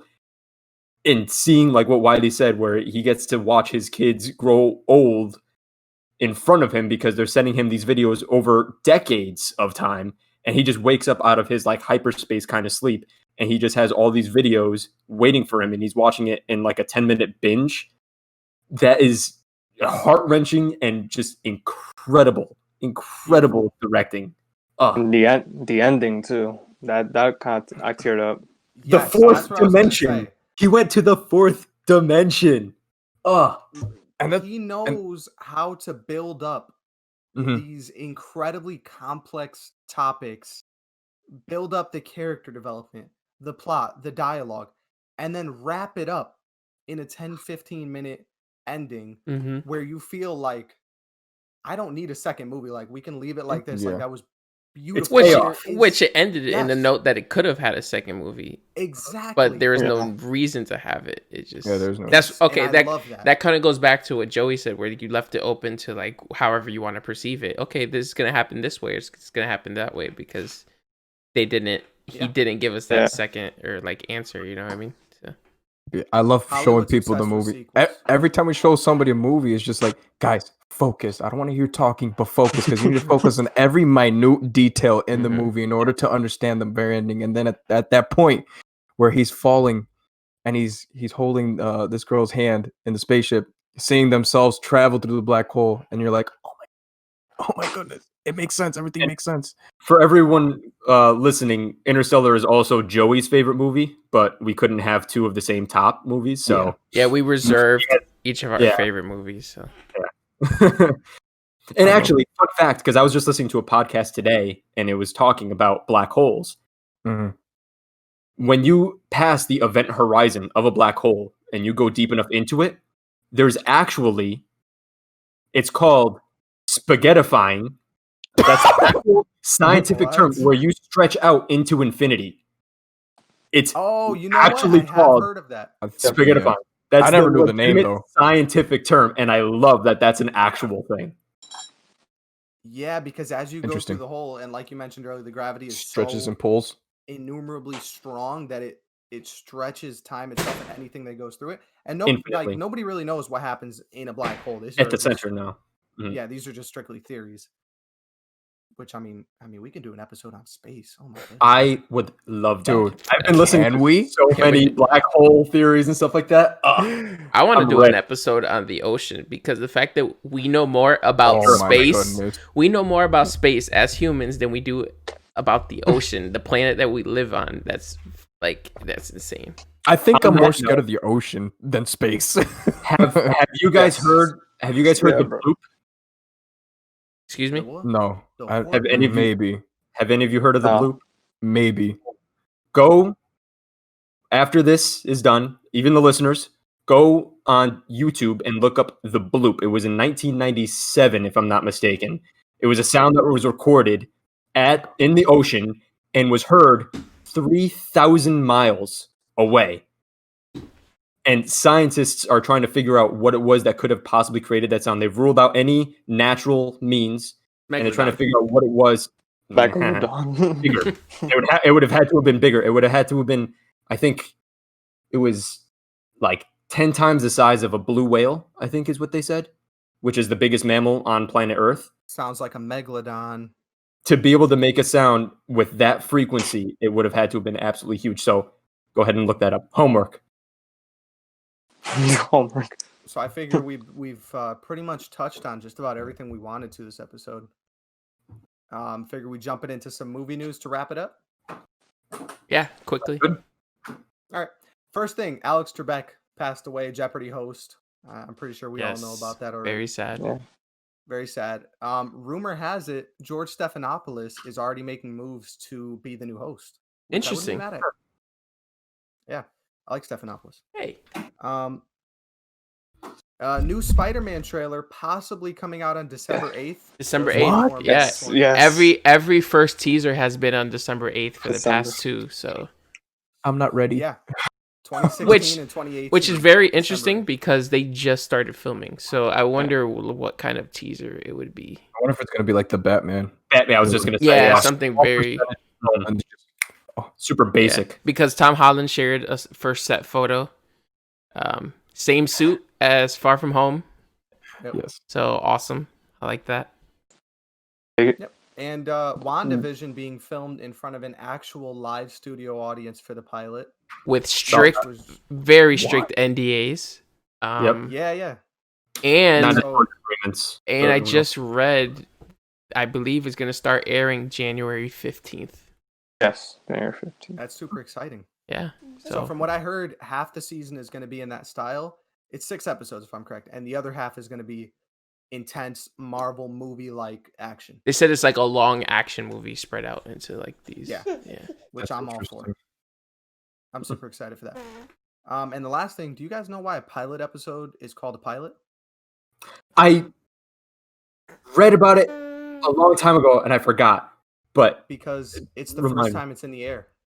Mhm. How cool is that? Thank you, Ren. oh, okay. Cameron. Maybe I did read about that. That's not what I was thinking. I just found that so cool. And also, I'm saying that Lost had the most expensive pilot of any show ever up to that point. And, Expensive So- in terms of production. yeah, I think it was some crazy number that they spent on that first episode with the plane I believe it. crashing and the whole set. We'll see Yeah. with we'll see how if Lord of the Rings beats that, because remember Amazon bought Lord of the Rings series for like $1 billion, the most expensive. Yeah. Holy Or cow. they have like a budget of Dang. 1 billion. Yeah. So I think a few shows have beat Lost since then. It was up until that time they had the record. There might be Well, some new ones though. When we get into our favorite TV shows, I'll Yeah. talk about Oh yes. that. All right. Well, I think that's a wrap for today's episode, boys. Thank you, Joseph, for joining Thank us. you guys. Joey, Kyler, Wiley, me. Just want to say thank you. yeah. We're almost at 300 views for episode 1. Almost at 200 for episode 2. So you guys are killing it. Yeah, we really appreciate it. All support, yeah. Also, again, like I said, I would mention, send us all your questions. We would love to do a Q&A episode. We're all looking forward to it. So as soon as we have enough to kind of fill up a whole episode, we'll definitely hop on that. So literally anything that pops into your head, don't be afraid to send it. If it's something crazy, we probably just won't get to it. But We'll discuss it amongst ourselves. yeah. So yeah, don't be afraid to send any questions or any comments, concerns. You can fact check us, correct us on anything we may have said wrong. Because a lot of this, we're just going off the top of our head. You're not really looking for it at the moment. But yeah, definitely. All right, Joey, why don't you send us off? All right, everybody. Thank you for listening. That's Lights Out on the Light Pole Podcast.